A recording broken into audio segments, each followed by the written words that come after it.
Good morning, ladies and gentlemen. Subcommittee Water and Power will come to order.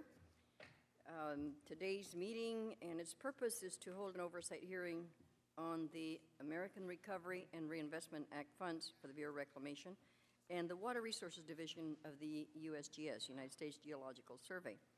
I ask unanimous consent that Congressman Salazar and Congressman Radonovich be allowed to sit on the dais when they arrive and participate in the subcommittee today without objection.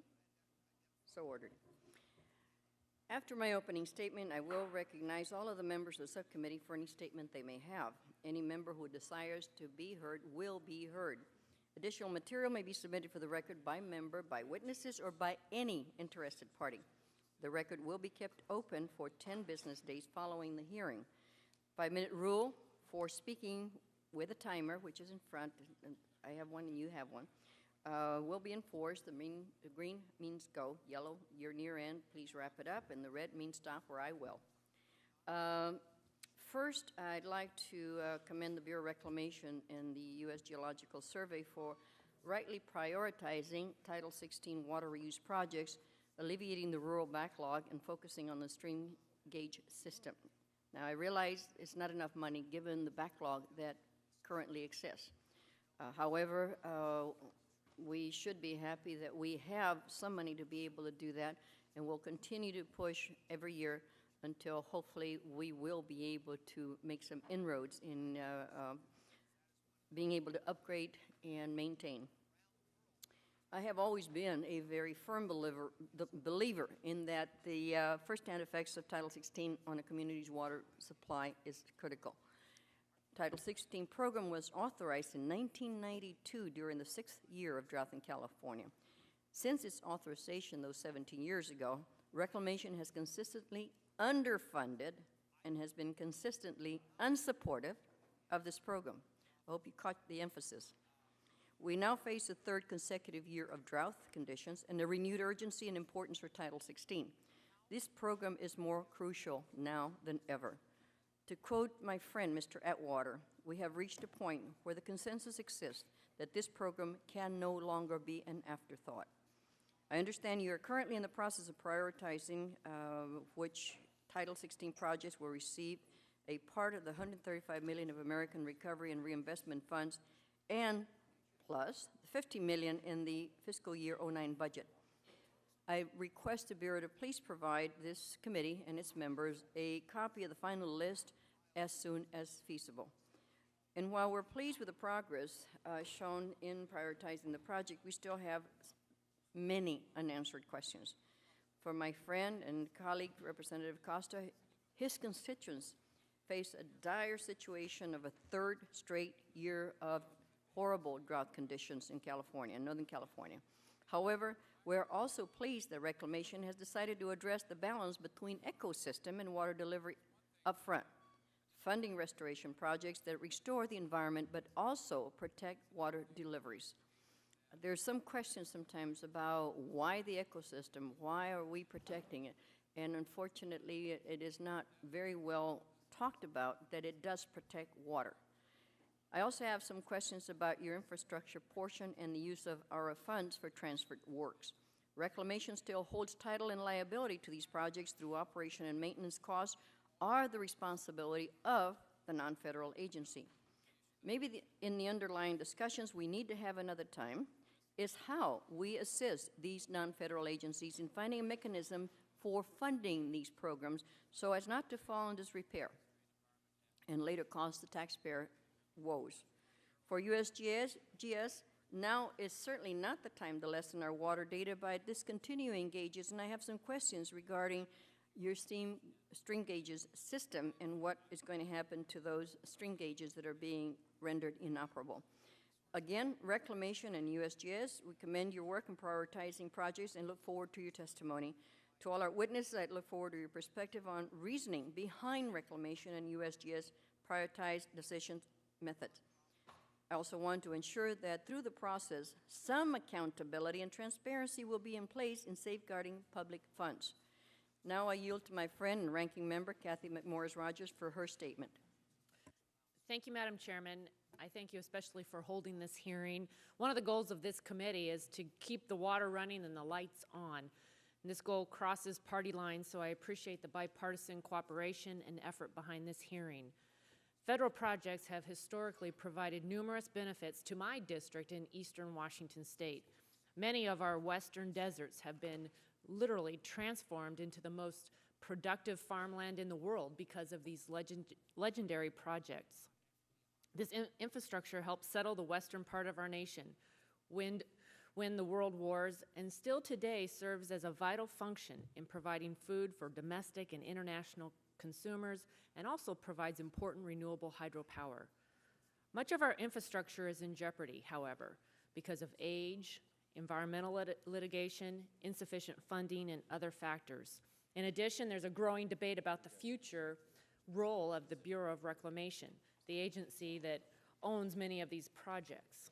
And the agency's release of the so-called stimulus funding has only fueled the debate. And the debate will be front and center before this subcommittee today as we hear from a diverse panel of witnesses. There are numerous questions about the effectiveness and allocation of the stimulus funding. For example, was infrastructure shortchanged at the expense of ecosystem restoration? Why did the Bureau open itself to bipartisan criticism for not helping resolve the loss of 60,000 of water-related jobs in California? And how many jobs will be created from this funding? I look forward to hearing the answers to these questions and hearing how the Bureau will be transparent and accountable in conducting its business. And in closing, I want to thank the Chairwoman again for this hearing, thank the witnesses for their testimony and dedication. I look forward to working with everyone on this important issue.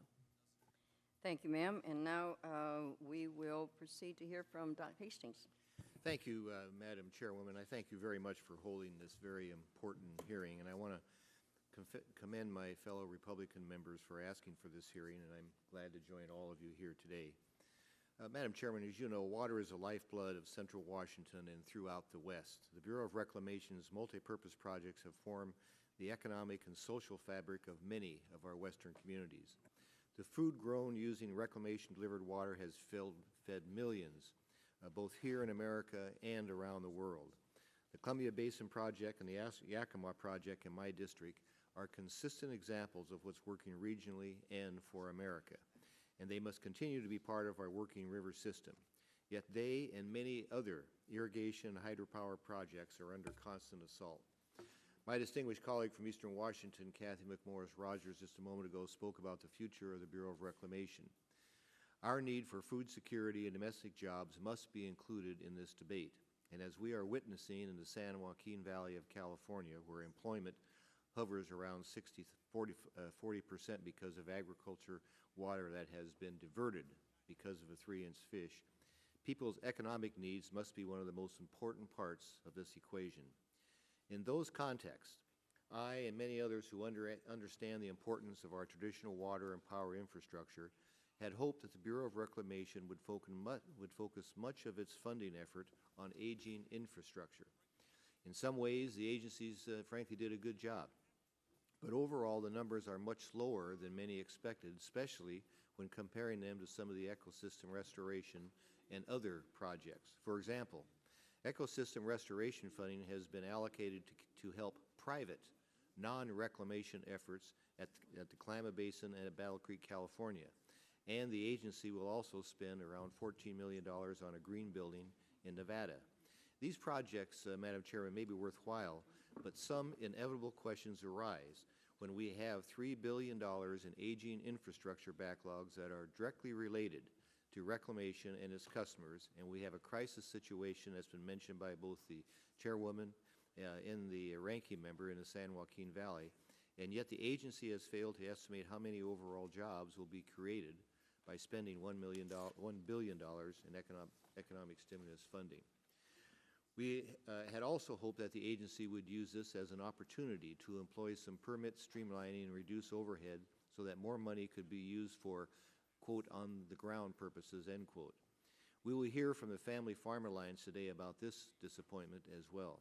And with that, I hope to get some answers today. Madam Chairwoman, I want to thank you again for agreeing to hold this hearing. I look forward to working with everyone here today on these important matters. Thank you, sir. Mr. McClintock, I understand you do not have a statement. Mr. Rudanovich.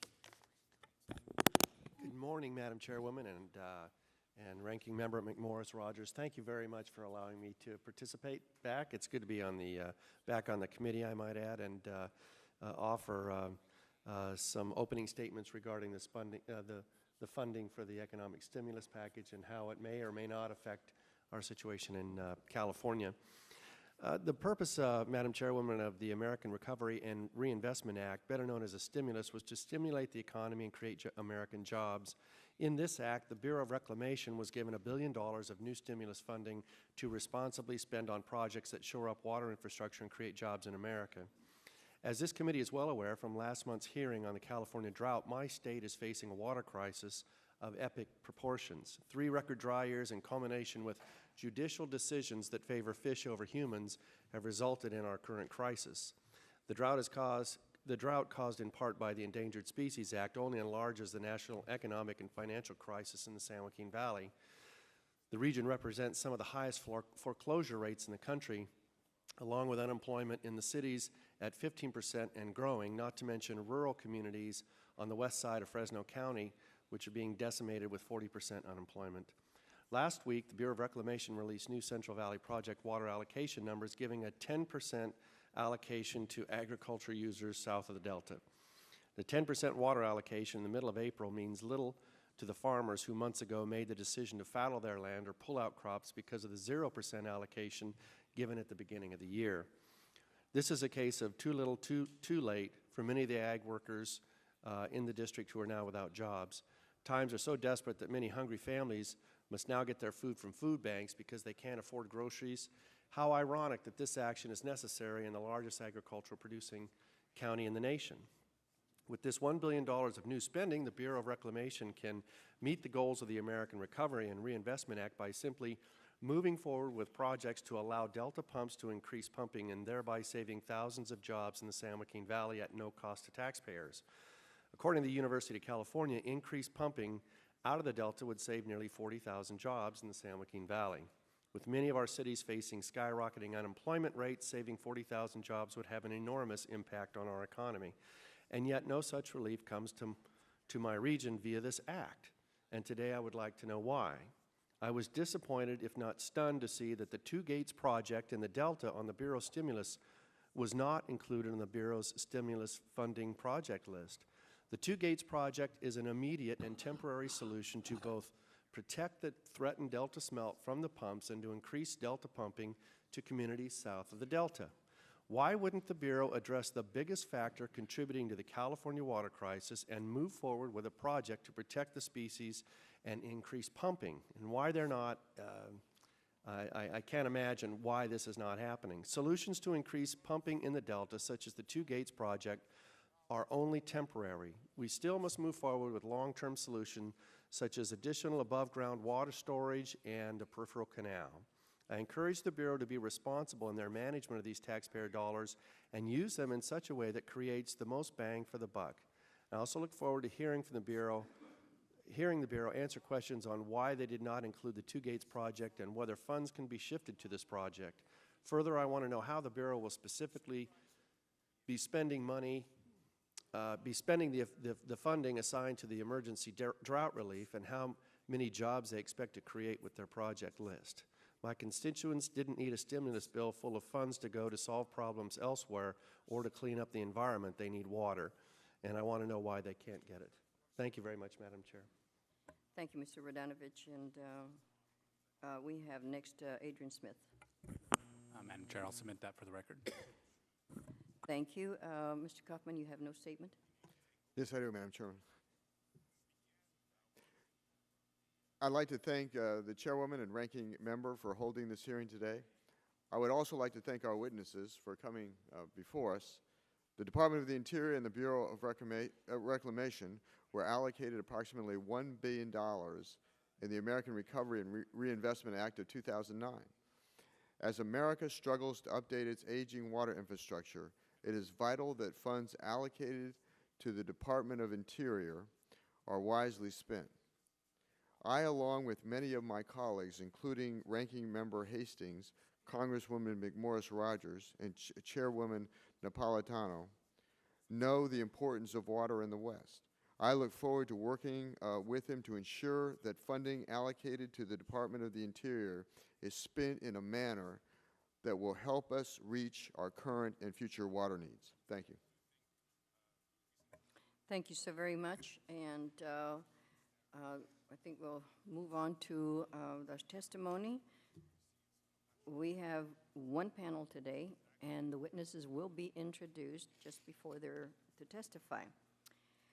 After we hear from all of you, we will move to questions. All your submitted prepared statements will be entered into the record, and all witnesses are asked to kindly summarize your high points of your testimony and limit your remarks to 5 minutes. Again, the timer, I'm an enforcer according to Doc Hastings. Rule applies to questioning for questions, including responses, and applies to our members. If there are any additional questions, we probably would have a second round. For our first panel, we have Mr. Bill McDonald, Acting Commissioner for the Bureau of Reclamation here in Washington, D.C. We have Dr. Matthew C. Larson, Associate Director for Water at the United States Geological Survey, Water Resources Discipline in Reston, Virginia. Ron His Horse is Thunder, Chairman of the Standing Rock Sioux Tribe and Great Plains Tribal Chairman Association in Fort Yates, North Dakota. Mr. Dan Keppen, Executive Director of Family Farm Alliance from Klamath Falls, Oregon. Mr. Richard Atwater, Chief Executive Officer and General Manager for the Inland Empire Utilities Agency and Water Reuse Association in Chino, California. And finally, Mr. Mike McDowell, General Manager at the Heartland Consumers Power District in Madison, South Dakota. Gentlemen, welcome, and we'll start with Mr. McDonald. Thank you very much, Madam Chairman. I am Bill McDonald, the Acting Commissioner of Reclamation. My written statement has been submitted for the record. I would also request that the Department's April 14th, 2009 letter to the Chairman and Ranking Members of the Appropriations Subcommittees in the Senate and the House, which we have previously provided to the subcommittee staff, be included in the record of this hearing, if you would, please. Without objection, so ordered. Thank you. As Secretary Salazar announced on April 15th, $945 million is being devoted to reclamation projects. Those are summarized in my written testimony and its attachment, and there's a complete list of individual projects in the April 14th letter to the Appropriations Subcommittees, so I will not run through those details. And would simply also note that $50 million, as permitted by the Recovery Act, was transferred to the Central Utah project. I would like to indicate that in the case of 4 financial assistance programs, the sums to be devoted to them have been announced, but the individual projects have yet to be picked. Those programs will provide money for the Title 16 wastewater reuse and reclamation projects, for our Challenge Grant water conservation program, for Title II Colorado River Basin salinity control projects, and for Lower Colorado River multi-species conservation plan projects. All of those grant financial assistance programs are underway with competitive selection processes and project evaluation criteria that were posted on grants.gov website last month. Finally, $40 million has been set aside for emergency drought relief projects to be accomplished in 2009, which will focus on the needs of California. Given the situation in California, which, as noted, is particularly dire south of the Bay Delta. And as I speak, indeed, we are in the process of identifying drought relief projects, working with the water users at a meeting Friday, and continuing with conversations this week with the interests in the San Joaquin Valley. And through that process, we would expect to identify projects eligible for immediate funding under the Drought Relief Act of 1991 and other authorities, and move quickly to get that $40 million dispersed. Let me turn now to the process by which projects and programs were selected. This is discussed at some length in my written testimony and in the April 14th letter to the Appropriations Subcommittee, so I'll just touch on a few highlights. First, by way of background, Reclamation began assembling information on authorized projects which it would have the capability to start or accelerate last summer, as Congress first began considering legislation that would potentially call on Reclamation to rapidly expend millions of dollars for stimulus of the economy. As the congressional deliberations proceeded and the scope and nature of that potential stimulus package changed over time, we collected additional information late in 2008, continuing right into January as this new Congress reconvened. And by February, we were already at the point where we were refining our information and beginning to make decisions even as we awaited the final passage of the bill.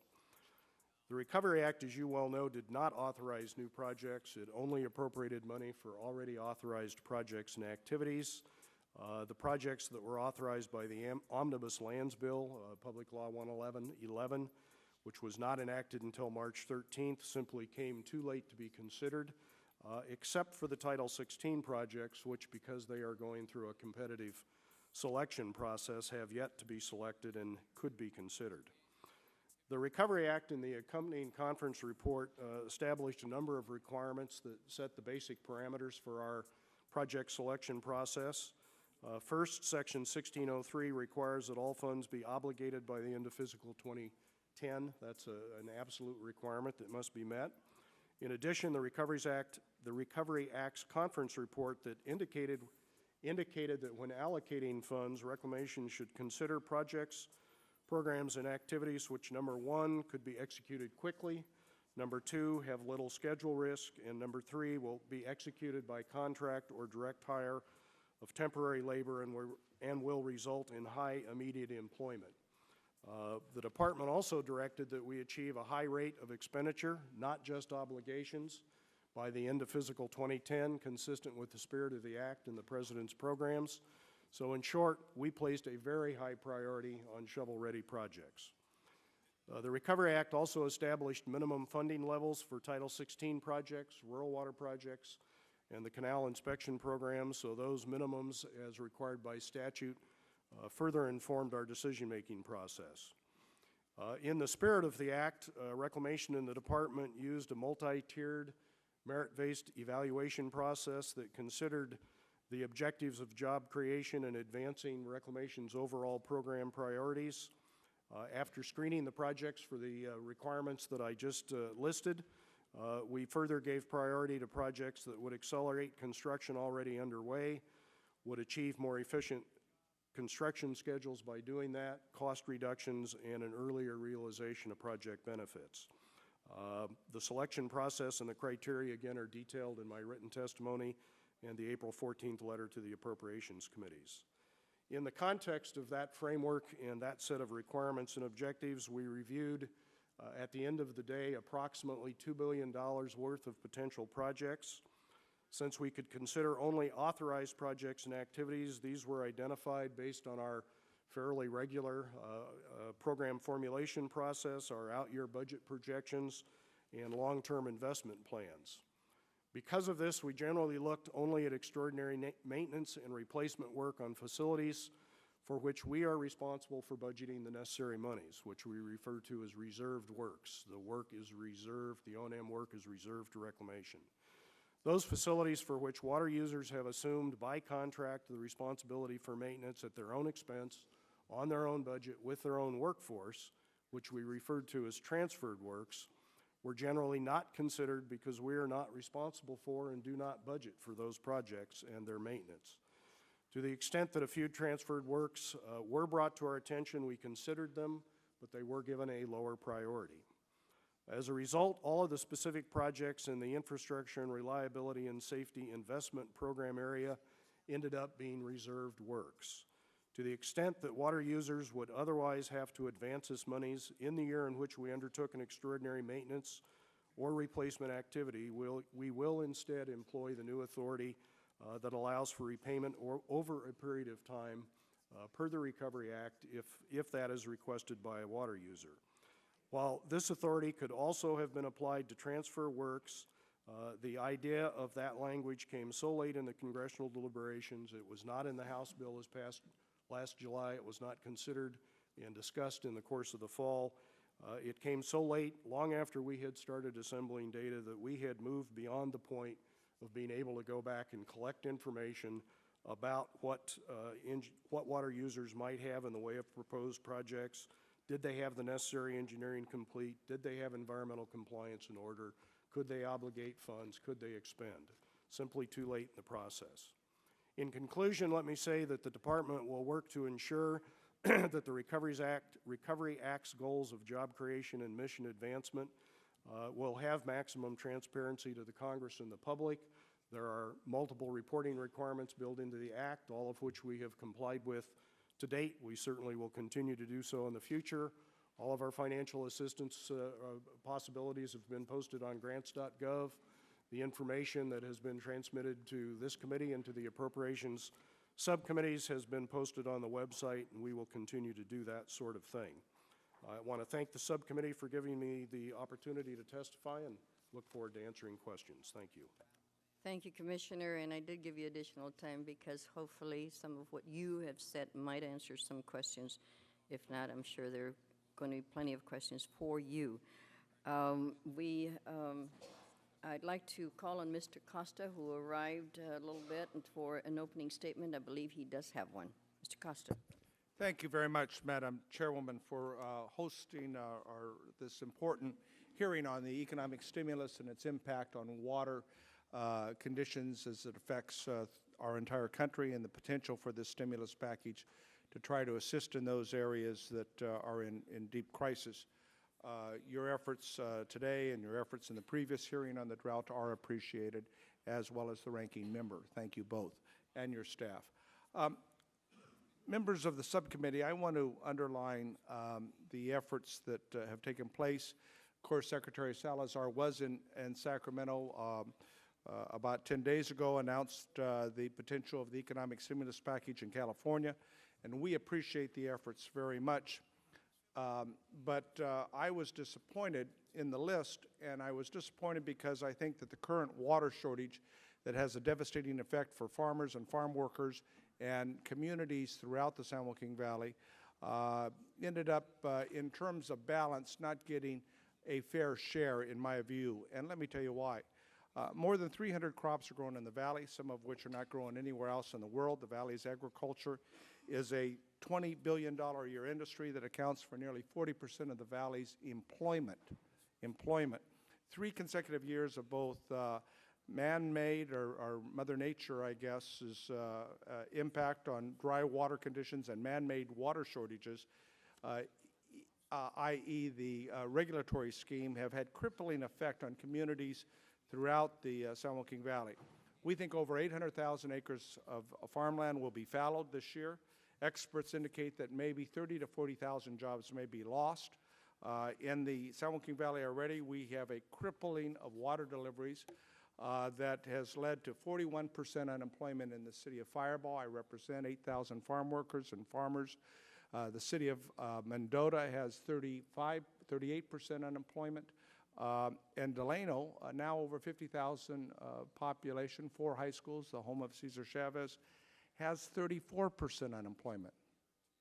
When you have those numbers where a third or close to 40% of your community has no jobs, it's no longer a recession, it is a depression. So the economic devastation coupled on top of the housing crisis, coupled on top of the dairy meltdown, has made this absolutely horrific for the people who live there. My question, and when it gets to the witnesses, is and Mr. McDonnell, you and Mr. Keffin and Mr. Atwater, as it relates to the application of funds. And I realize when I voted for this in February, it was for the purpose of economic stimulus. But we're very clever. We can do more than one thing at a time. We can use economic stimulus also that will solve problems that have been fettering for a while. And so my question is not on the outlay of the $260 million that the Secretary indicated, because all of those projects I think have merit. The Red Bluff diversion area, I mean, all of these things I would support. But when you're in a crisis, when you have a situation as we find ourselves in, and have only $40 million of the $1 billion in stimulus funds set aside for emergency drought relief, I think that is, the balance is sadly lacking. 4% of local funds are devoted to the Reclamation, the Bureau's efforts on recovery projects in total for drought-related efforts. And so the 2 gates that was supported by Congressman Radanovich and myself and others in the Valley, including Congressman Miller, was put on the list. This transfer works that Mr. McDonald commented on, I have real problems with what fell under the definition or what didn't. So, Madam Chairwoman, I want to thank you and the ranking member for allowing me to make comments that I think are critical. And I know it's local. I'm focusing local here, but that's where my crisis is. As we examine the entirety of the stimulus package and its merits, and I voted for it like you did, and I support the projects generally. My point is we've got a crisis here, and I think there needs to be balance. Thank you very much, Madam Chairwoman. Thank you, Mr. Costa. Mr. Baca. Well, By the thank you way, very much, Madam Chair. I do agree with you, Mr. Costa. There is an emergency. Thank you. Thank you. First of all, I want to thank you for the burrito. Madam Chair. But, Madam Chair, I really want to thank you for having this important hearing. As we all know that the crisis on water, not only the state of California, but throughout our nation. I know that I have several questions, and I know that one of my staffers worked for Secretary Salazar as well. And he seems to be proactive on water crisis and the issues impacting California. And he recently toured our area, and I know that, Madam Chair, that you happened to visit him in San Francisco. We appreciate the fact that you've taken the leadership and have always been one of the strongest advocates for water. Like me, I'm very much concerned with the amount of dollars that we're getting, and we actually should be looking at further dollars as we look at the drought, not only in Southern California, but Northern California, and maybe explore other avenues. I know that I spoke to the Secretary of Ag, and he came up with an idea of the possibility that maybe we can look at in terms of the future when we look at water, is water coming from South Dakota and other areas and having it come down and channeled like we do, you know, the Alaska pipeline. That's something, avenues that we've got to explore, which means that we may need additional dollars. So this way we're not always competing with Northern California from Southern California on water, but then the water would also be available not only for us, but for those individuals in Nevada. These are some of the things that we've got to start looking and exploring other ways, because this would also stimulate not only South Dakota and that area in terms of jobs that could be created there, but they have plenty of water that maybe they'll channel into us. It's something that we've got to explore as well.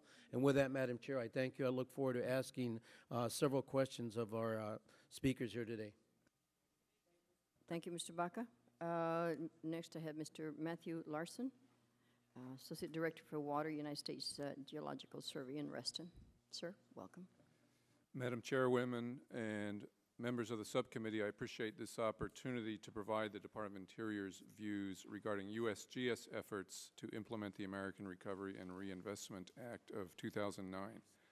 The Act provides $140 million to the USGS that will fund projects across all 50 states, Guam excuse me, and Puerto Rico.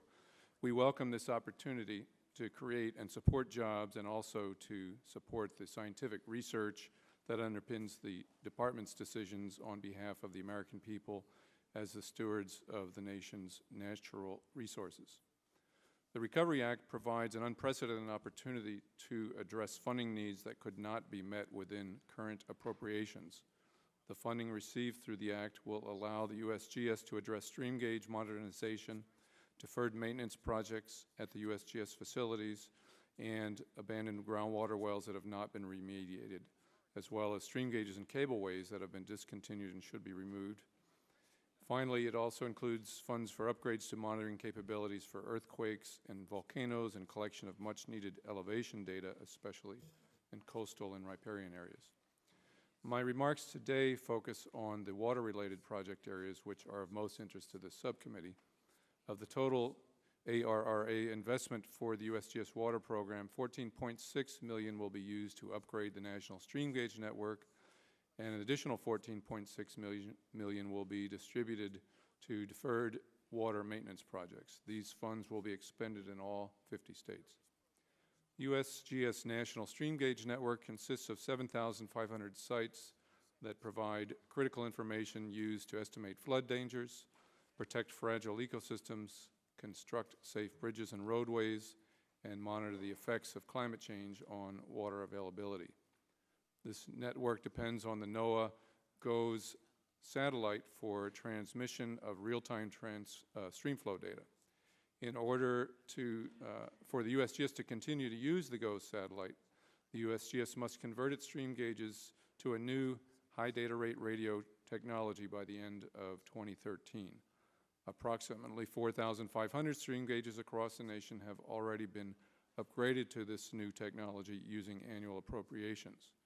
Funding through the ARA combined with annual appropriations should enable the USGS to complete the conversion well before the 2013 deadline. The USGS will also use 14.6 million, or part of the 14.6 million in Recovery Act funds to upgrade stream gauges with new streamflow measuring technologies that are safer to use than older technologies and reduce operation and maintenance costs. The new streamflow measurement equipment will allow the USGS to monitor streamflow more efficiently and provide higher quality data. In keeping with the administration's focus on renewable energy, solar-powered technologies will be used to the greatest extent possible. The other 14.6 million will be used for deferred maintenance at a range of sites. The USGS operates many stream gauges and groundwater wells in cooperation with state and local funding partners. When partners no longer co-fund the stream gauges and wells, sites are usually closed and removed or remediated. However, in some cases, funding for remediation has not been available.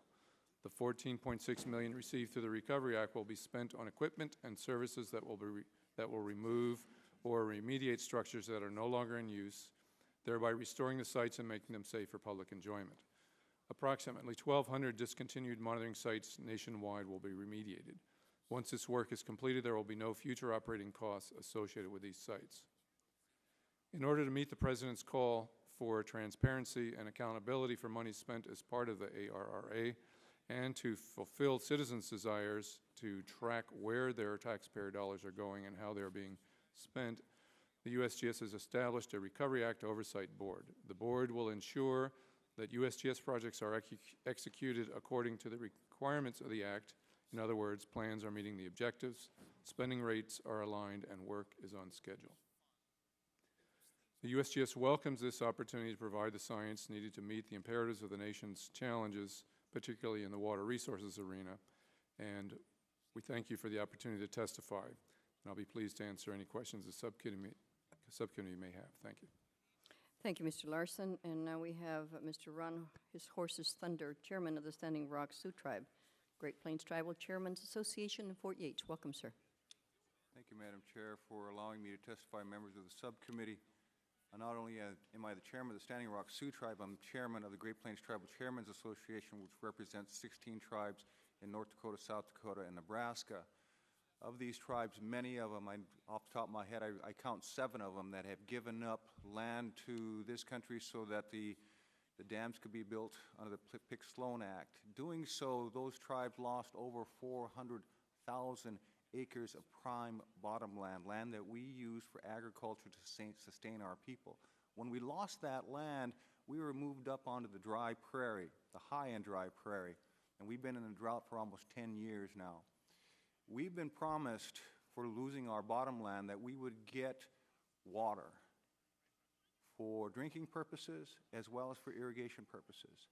But today, many of our people still live without running water. In fact, 2 weeks ago, I visited an elderly gentleman. I didn't even know his conditions and found that he had no water, no well water either, and had to haul his water on a daily basis.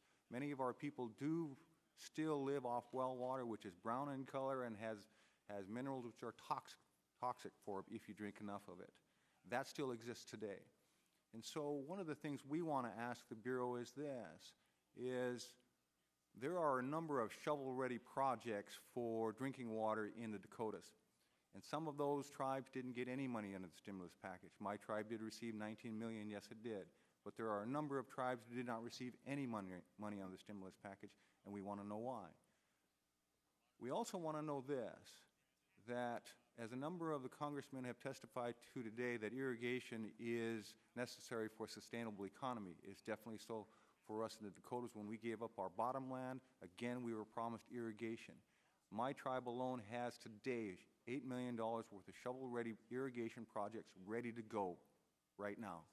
I know a number of other tribes also have shovel-ready irrigation projects ready to go, and they have received no money for irrigation at all. We want to know why no money was given for irrigation projects. When you talk about unemployment, and I hear the congressman talk about unemployment 35 to 40%. On my reservation alone, unemployment in the summertime is 45%.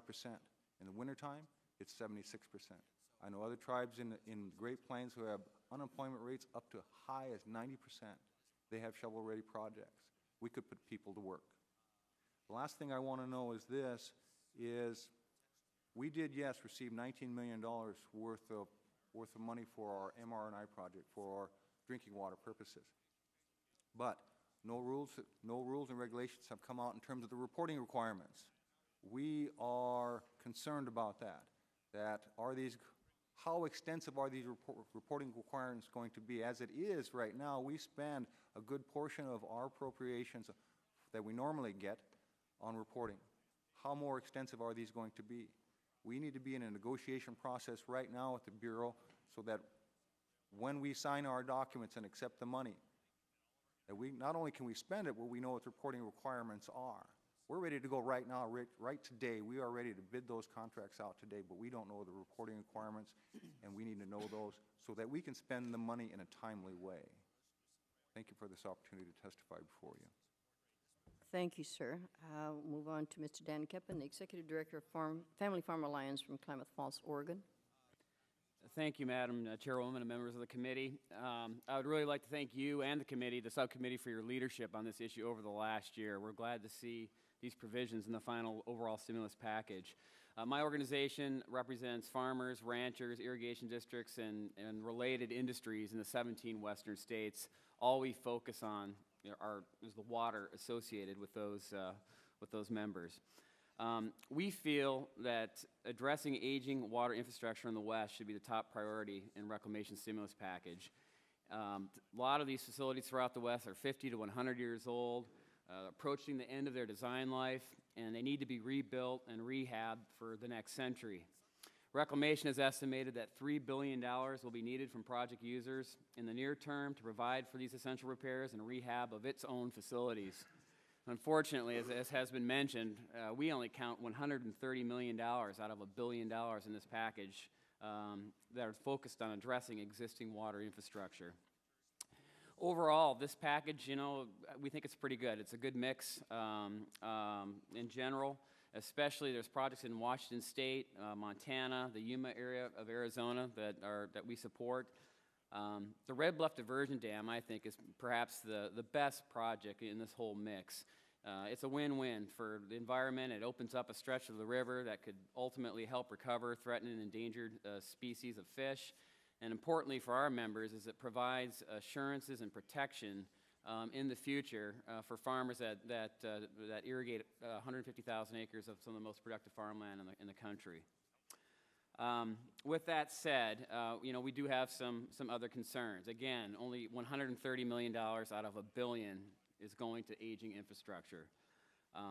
We think that the reasoning for this relatively lower emphasis on addressing aging infrastructure probably rests within Reclamation's internal criteria that they use to prioritize these projects. Essentially, they're promoting larger, ready-to-go projects over, smaller projects that might require some additional administrative work, in our view.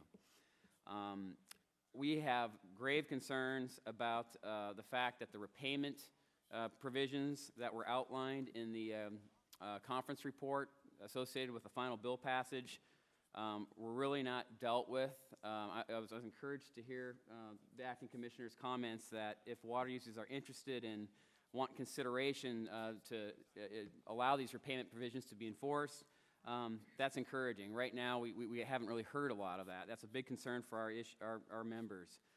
The transferred work issue that the chairwoman brought up earlier and others have mentioned is a huge issue for us.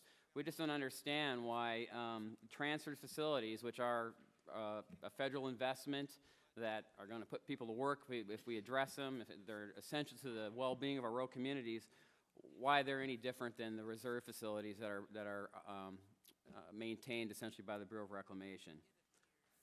The Challenge Grant Program that's in this package is a real important program for many of our members. It's already oversubscribed. It's very nice to see $40 million put into a program that normally gets $13 to $15 million. It's a cost share program. Some of our folks are concerned that $40 million may not be enough. We think there could be 3 times, the demand could equal 3 times that amount. There's also concerns about the limits that have been set. It'll fund $1 million to $5 million projects. Traditionally, that program has funded projects costing as low as $300,000, so we're going to miss an opportunity to maybe do a lot of smaller projects spread across the West. On the other hand, the upper ceiling of $5 million will allow many projects in the $3 to $4 million range to be funded, all in kind of one fell swoop, rather than financing these things over a longer period of time. I don't need to, I think, elaborate any further on the concerns that our California members have about the proposed drought relief program. The San Joaquin Valley is facing a huge, huge crisis, and the drought provisions, our guys just aren't seeing what that's going to do for them at this point. I'd also like to, again, emphasize this is an economic stimulus package. A lot of these projects will put people to work in the short term and maybe the long term at a time when employment has never been more important. But we also think that stimulus funding and strong leadership should be directed in a way that also saves jobs for folks that are already working. We're going to probably lose at least 30,000 farm worker jobs in the San Joaquin Valley this year. The stimulus package probably will not be fully realized to its full extent until policymakers understand and act upon the problems caused by regulatory gridlock. We've got to get these projects built and implemented before the recession's over. There's also regulatory and administrative things that can be done that provide economic stimulus in a different way, namely by taking a hard look at the ESA and how it's being implemented and getting rid of this regulatory drought that's plaguing California.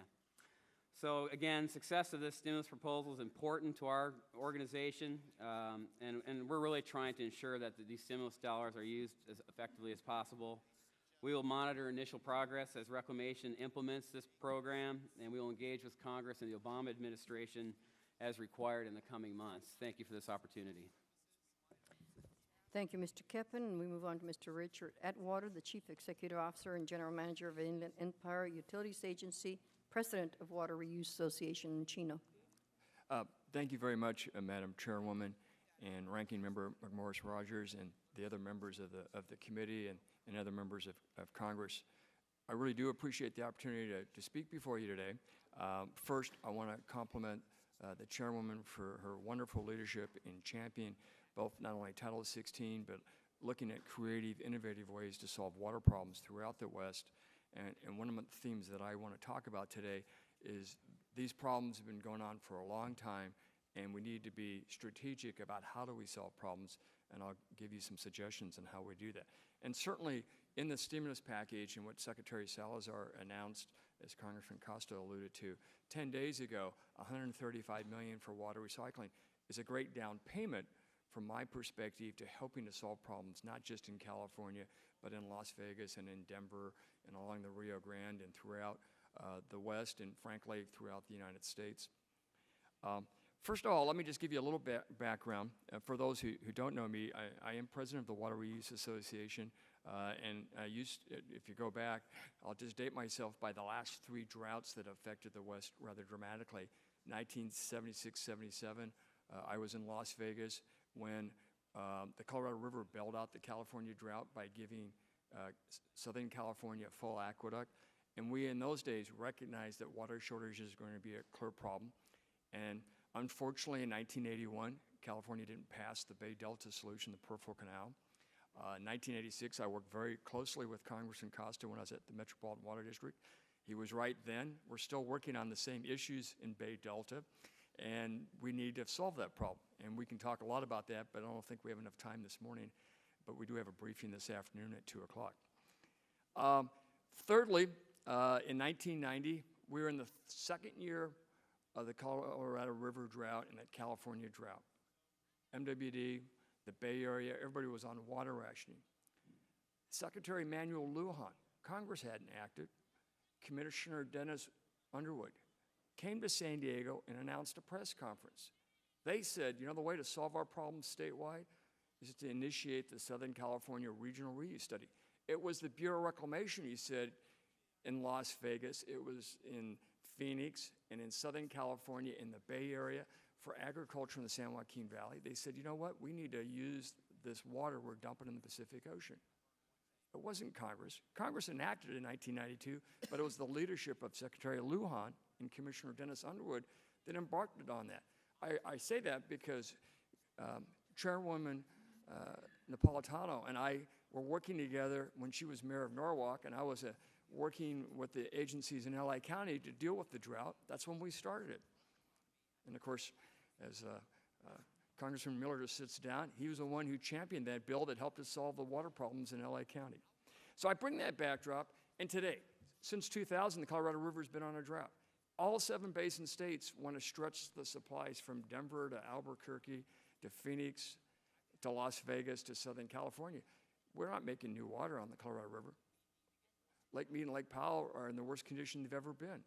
What do we need to do? We need to stretch our supplies and look at more efficiency, including reuse, et cetera. And over the last 10 years in my area, in Chino Basin, we've been working with communities in Congressman Baca's service area, Congressman Napolitano. The former chairman, Callan Calvert's been a wonderful champion of reuse in Riverside and San Bernardino County. Our unemployment rates, the economic engine of California, and also, by the way, we have the largest concentration of dairy cows in the United States. We did innovative renewable energy and reuse projects to keep those different sectors of the economy going. But it's a real struggle now.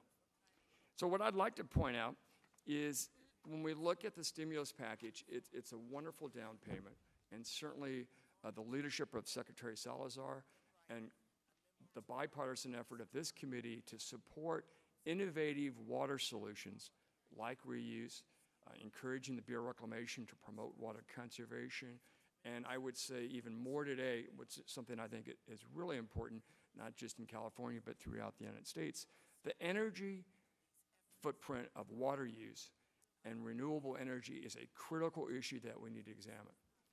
In Southern California, it takes 6 to 8 times as much energy to move water from Lake Shasta or Lake Orville to San Diego as it does to reuse water to put it on the city park.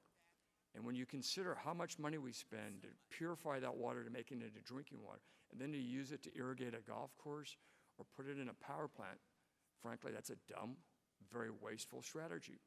Likewise, Irvine Ranch had it right 40 years ago.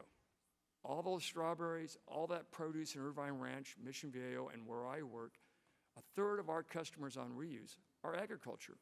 That's a sustainable supply. They don't worry about droughts anymore. So I would suggest we all need to work together to figure out how to stretch our supplies throughout the arid West. And then bottom line, does it create jobs?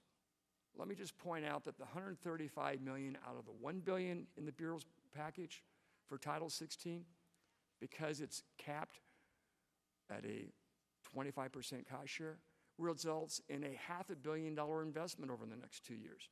$500 million. So it creates half as much as the whole $1 billion going to Commissioner McDonald. And it's jobs in cities and areas like in our area where we have foreclosure rates at 20%. Not quite as bad as the San Joaquin Valley, but I think Congressman Baca and Congressman Napolitano will say the unemployment rates in their service areas are rather dramatic. So I would just point out that that has a huge benefit and a ripple effect throughout the economy. So with that, I know my time's up, and I will be happy to answer any questions that you have. Thank you. Thank you, Mr. Atwater. We move on to Mr. McDowell, General Manager for Heartland Consumers Power District in Madison, South Dakota. Welcome, sir. Thank you, Madam Chairwoman. I appreciate the opportunity to come before the committee to discuss the important issues that are part of the stimulus package administered by the Bureau of Reclamation. A little bit about the 3 organizations that I'm testifying on behalf of. Heartland Consumers Power District is a wholesale power supplier in South Dakota, Minnesota, and Northwest Iowa. I am proud to tell you that as of commercial operation date on February 25th, 20% of Heartland's energy now is generated by South Dakota's wind resources. The Midwest Electric Consumers Association, of which we are a member, is composed of 300 public power and cooperative organizations that purchase power from the Missouri River dams. The Western States Power Corporation is represented by members in both the Colorado River Basin and the Missouri River Basin. This organization was formed 14 years ago for the purpose of providing advance funding for power facilities in light of declining appropriations. Since that time, Western States has advanced about $230 million, half of which has come in the past 3 years as we ramp up our commitments to rapidly aging power facilities on the Bureau and the Corps projects, that some of which are in dire need of repair. In looking at the Bureau's nearly $1 billion part of the stimulus package, we were disappointed to see that only $23 million was allocated on a Bureau-wide basis for power facilities. I can tell you in Pick Sloan Western Division alone, $10 to $15 million is needed just to keep the power facilities running on an annual basis, going out as far as anybody can see. Power customers have continued to increase their share of advance funding to the point where now Western States members essentially fund all of the power replacement in the Upper Great Plains region.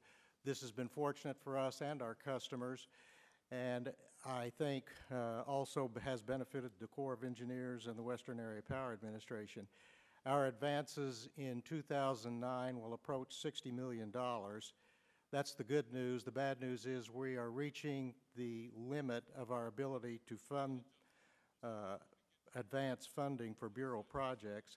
Cash flow limits within some of our organizations, capital needs within some of our organizations, and investments such as Heartland made in South Dakota wind resources, coupled with soon-to-expire federal power contracts, make the current advance model very uncertain for us. We believe the Bureau's program offers the nation a solid foundation for clean, renewable energy at a reasonable cost, particularly in light of the transition that is underway now to a less carbon-intensive energy industry. Madam Chairwoman, that concludes my testimony. I'd be glad to answer questions from the committee. Thank you, Mr. McDowell. Thank you for your insightful testimony, and believe Mr. Miller does not have questions, so we'll move on to the questioning. Started off with Mr. McDonald. The outstanding question that your testimonies did not answer, and of course it can be estimated, but how many jobs do you think will be created?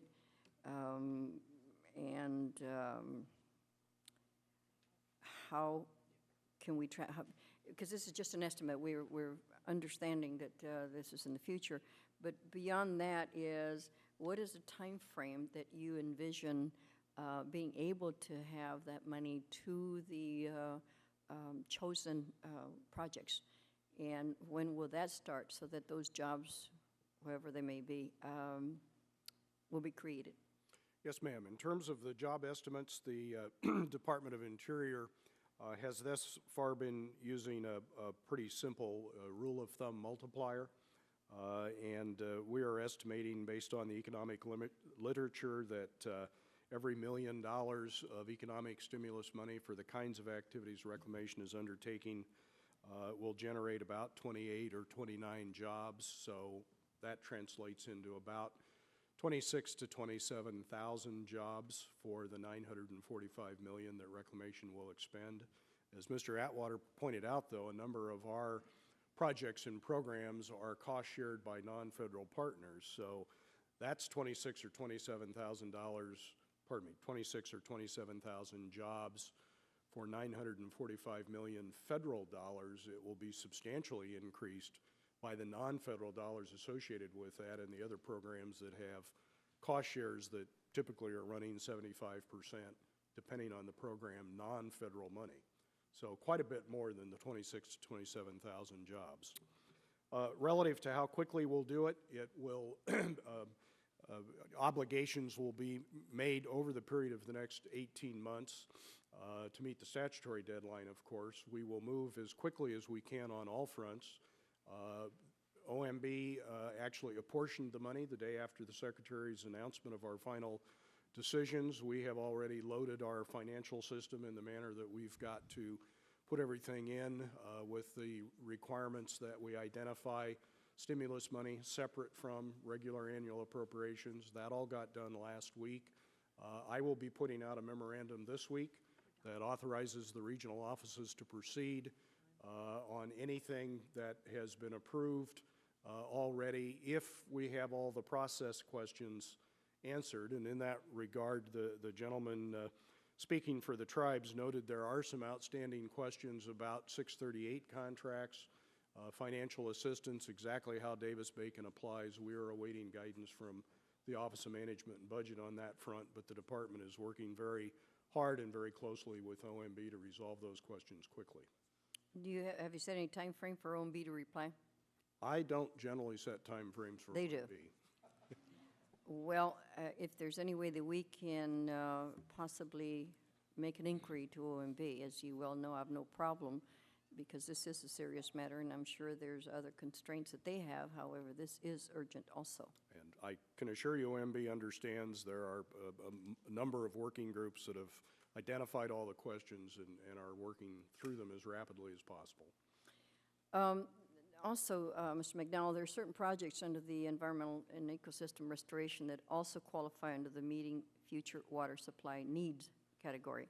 Regarding all these projects, and in particular the Red Bluff fish screens, how much of this funding directly or indirectly supports supply reliability?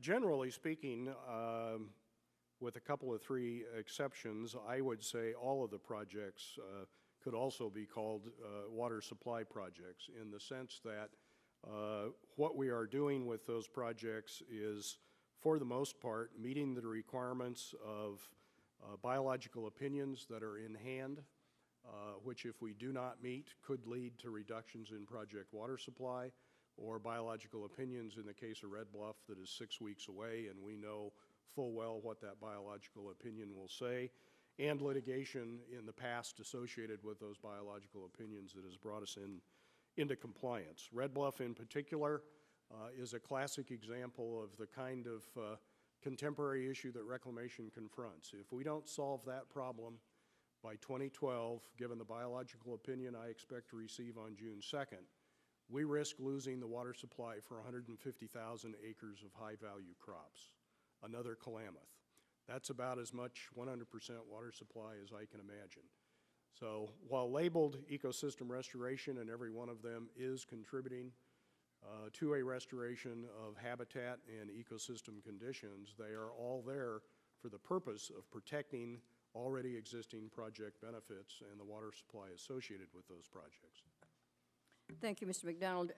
One of the things that I was talking to my staff yesterday in regard to the issue with the pumps, the Red Bluff fish screens are supposed to be helping the issue in Northern California. Concern continues to be if the users above that area is there a way that we can determine that they have taken steps to not dump as much of their toxins? Have they not used a lot of the fertilizers that are toxic to the fish? The fertilizers, some of the users that continually use the river to dispose of used water, that we at one point we're talking about war affecting the fish, aside from the change in the water, the pumps, et cetera. Is there a work that agencies are doing in collaboration with you to ensure that some of that is addressed? I would be better able to give you an answer on the record, Madam Chairwoman. Reclamation doesn't have direct responsibility for the applications of herbicides, pesticides, and fertilizers on the farm. That's the individual responsibility of the farmer pursuant to state and federal law. At the same time, though, we certainly deal with water quality issues. I'm just not personally acquainted off the top of my head with what we might be doing in the Sacramento Valley, but would be glad to get back to you. Would appreciate that, sir, because that's still a concern. And Mr. Atwater, the California state law requires that any new industrial or home development must have a guaranteed 20-year water supply. Drought in the Sierras and the Colorado River Basin has made it difficult to rely on that imported water. But how has Title 16 allowed for some of those water districts to find necessary water supply to allow for economic development in Southern California?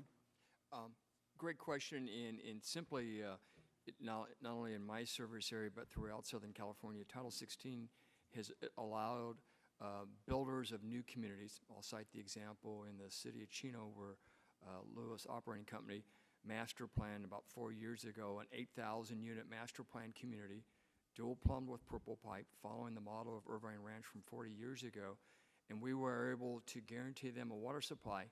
That area, and also a larger community in Ontario, is developing out with a zero impact on the Bay Delta. It's all being supplied by local groundwater desalination with our dairy cow power project with renewable energy and recycled water. And then I'll serve about 150 to 200,000 people, so it'll be self-reliant. Another quick answer is Walmart, for example, in the planning of their new big box stores in Southern California, want them all to be 100% reuse and have a zero impact on their water supply. That's the type of activity that I think is innovative, that allows us all to work together to solve our water problems. Thank you. There's an article in the Capitol Press on April 27th. Lester Snow, Director of State Department of Water Resources, estimated without ESA rules on Delta water, state irrigation allocations might be reaching 35% this year instead of 30%. That's a 5% increase. Federal officials also gave a similar estimate. Absent ESA restrictions, the Central Valley Project's 10% allocations from south of the Delta farmers would only rise to about 15%. Again, 5% increase. In other words, to quote Mr. Snow, if ESA goes away this afternoon, we still have a drought, still lack of water. How much water has been lost this year due to drought and other factors that can be replaced with water reuse or conservation? Again, just in context, in Southern California, our supply from the State Water Project is only 30%, and obviously we're not going to see more water supplies coming from the Colorado River, given the huge challenges along the Colorado River with the long-term drought since 2000, and a lot of predictions going forward in the next 20, 30 years that we have shortages from Denver to Albuquerque to Las Vegas to Tucson. So in Southern California, our fundamental strategy is to improve our efficiency and to reuse and develop and capture stormwater more effectively, et cetera. I just remind everybody, Governor Schwarzenegger called for this strategy in February of 2008, a reduction by 2020 of 20% the per capita water use. There's a number of bills in the California legislature that are going to try and enact that and make that a requirement for every community. And the way you accomplish that is being more efficient with water and reusing and recycling your local supplies. And that is absolutely the way all this works together to kind of stretch the supplies, and so we can accommodate all the needs throughout the state and throughout the West. Thank you. I'm of the opinion, of course, in my own opinion, that we don't have any new water supply. Mother Earth has only given us a certain amount. If we use it, we need to, if we abuse it, we need to clean it up. We need to be able to recycle it and be able to use it when needed, where needed. Mr. McDonald, how could the Emergency Drought Relief Act be used to make up this 5%?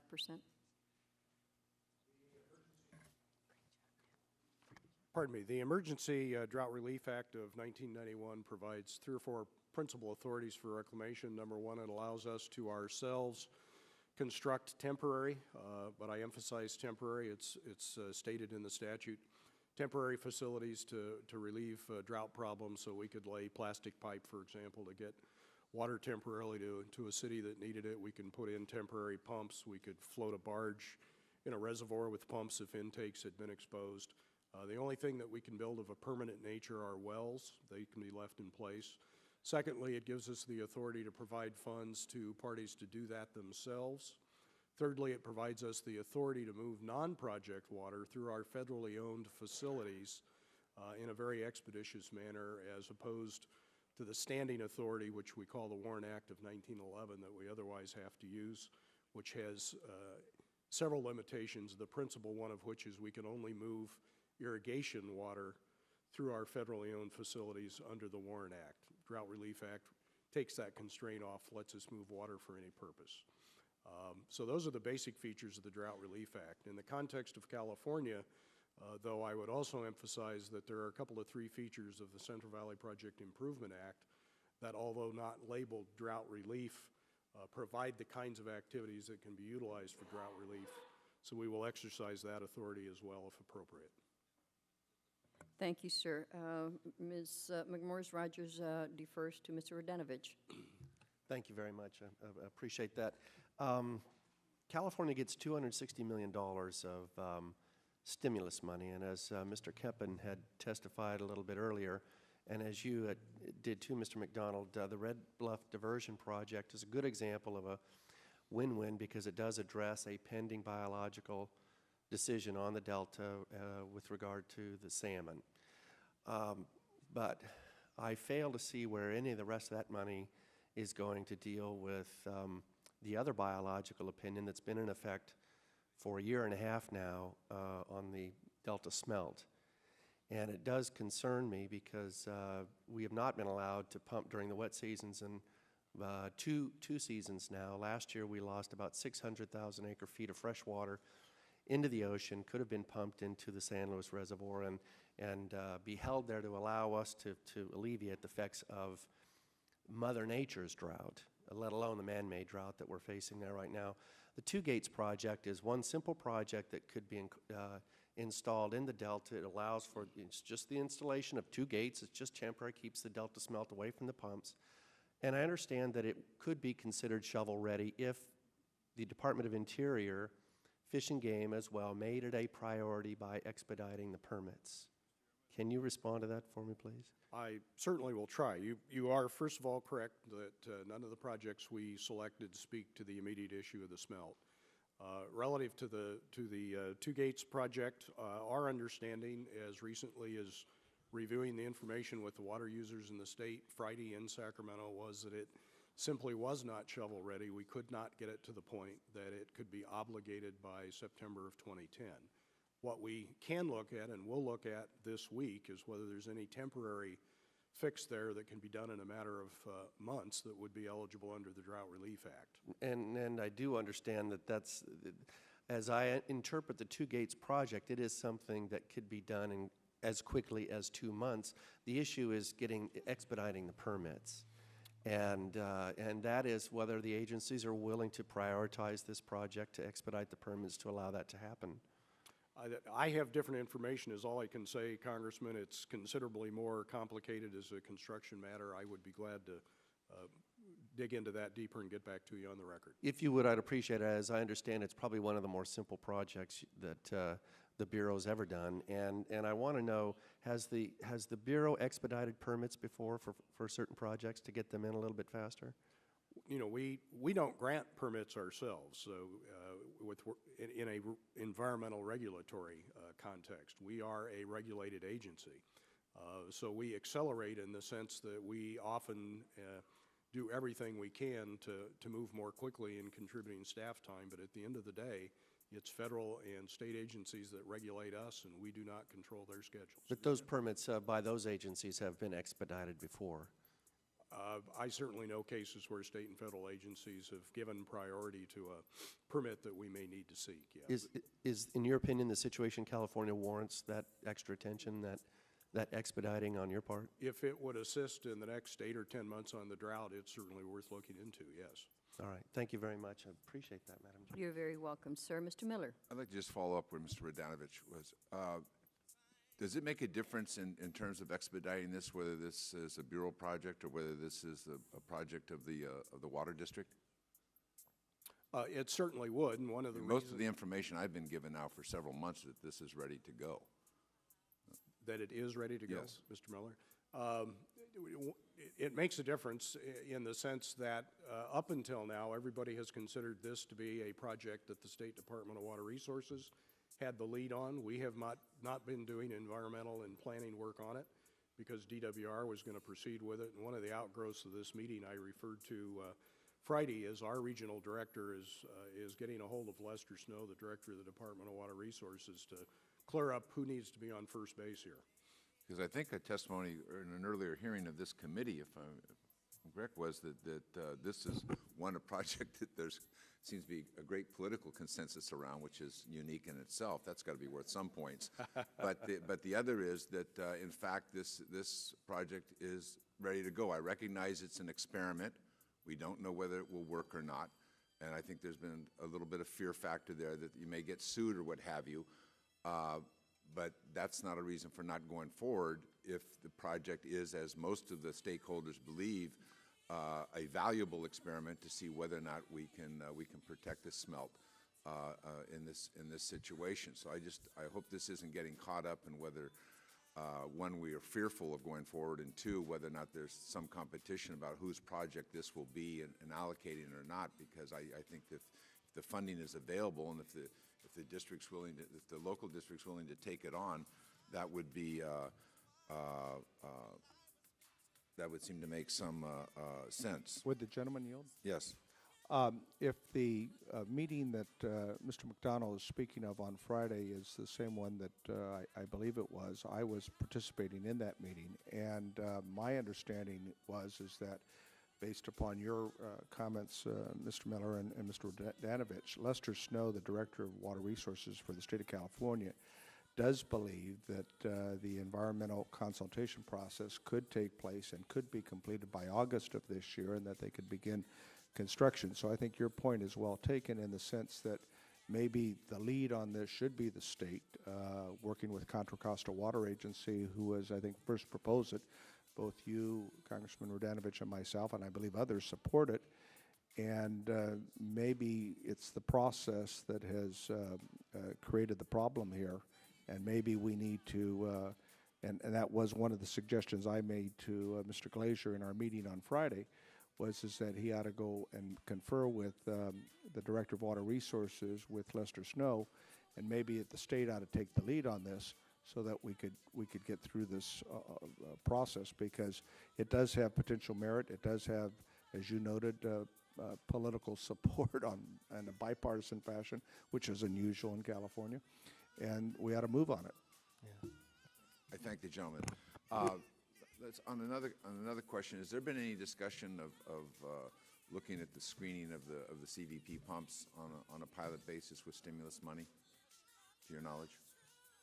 Not that I am aware of, Mr. Miller. I would have to check and could you check and find out whether that's possible? I'd be glad to. We keep discussing this, but again, we never quite get around to it to decide whether or not it's viable or not viable. And it seems to me we have an opportunity now with the stimulus money to consider that, and then that would be on the table, or I guess it could be taken off the table. I will get back to you. Thank you. Thank you, and there is a great urgency, so if you would also let this chair and the ranking member know so that we are apprised and don't have to ask the questions again. I'd like to have Mr. Doc Hastings, please. Thank you, Madam Chairman. And once again, thank you for holding this meeting. I just got a couple of questions for Commissioner McDonald. Bill, you mentioned what your take was and why you didn't put transfer projects into the mix. It seems to me that they still are federally owned, and transfer projects, maybe by definition, because the O&M is taken out of direct federal spending, might be more cost efficient to the federal government. So if there's anything that you can do to perhaps change that, that would be worthwhile.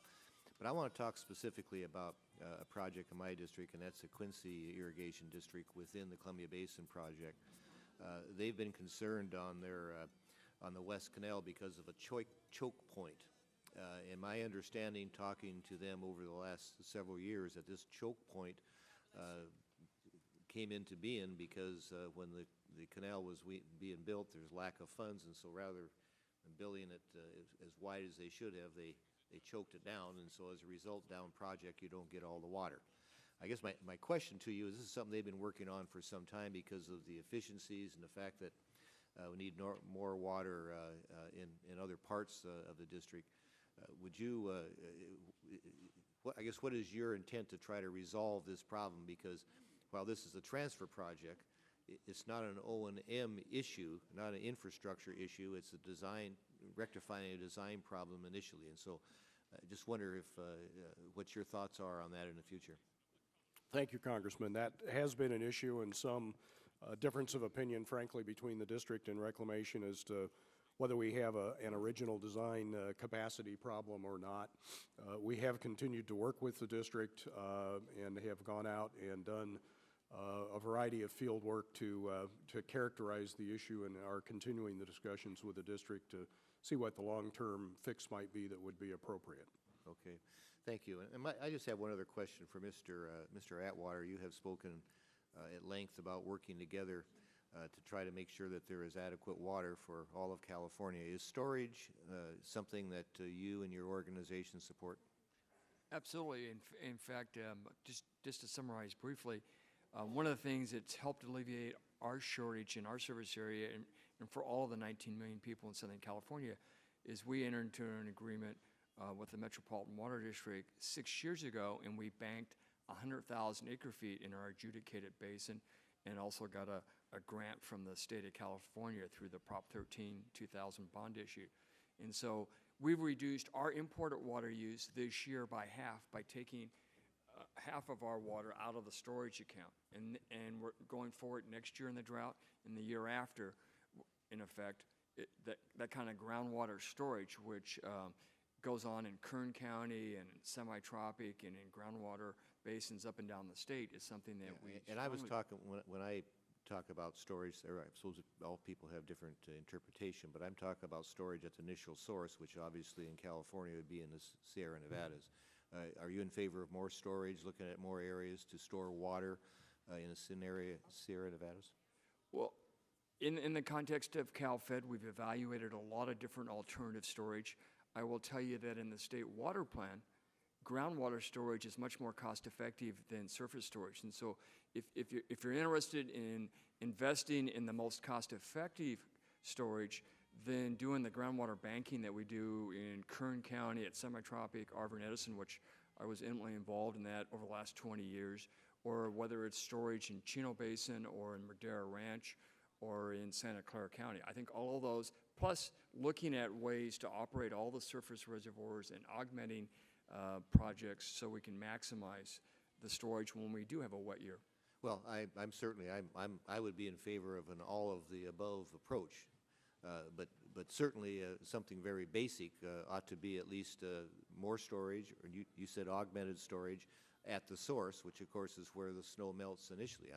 I would just point out in my district, Grand Coulee Dam is the ultimate storage, and it irrigates, authorized for 1 million acres.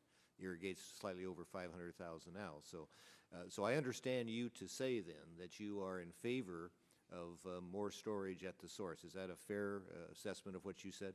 Well, certainly every watershed has its own unique issues. I think it's fair to say. I understand that, but I'm asking specifically more storage at the source. No, in the case of the Colorado River, I would say after the last 30 years, I don't think anybody's proposing any new surface reservoirs. But in other areas, say other than the Colorado River, you'd be in favor of more storage. Is that a fair statement?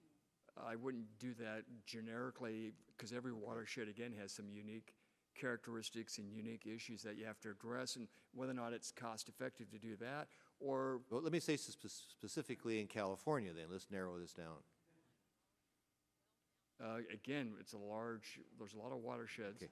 All right, well, thank you very much, Mr. Atwater, and I know that Chairwoman Napolitano is looking over my shoulder, and I will resist. Thank you, Mr. Hastings. Mr. Costa. Thank you very much, Madam Chairwoman.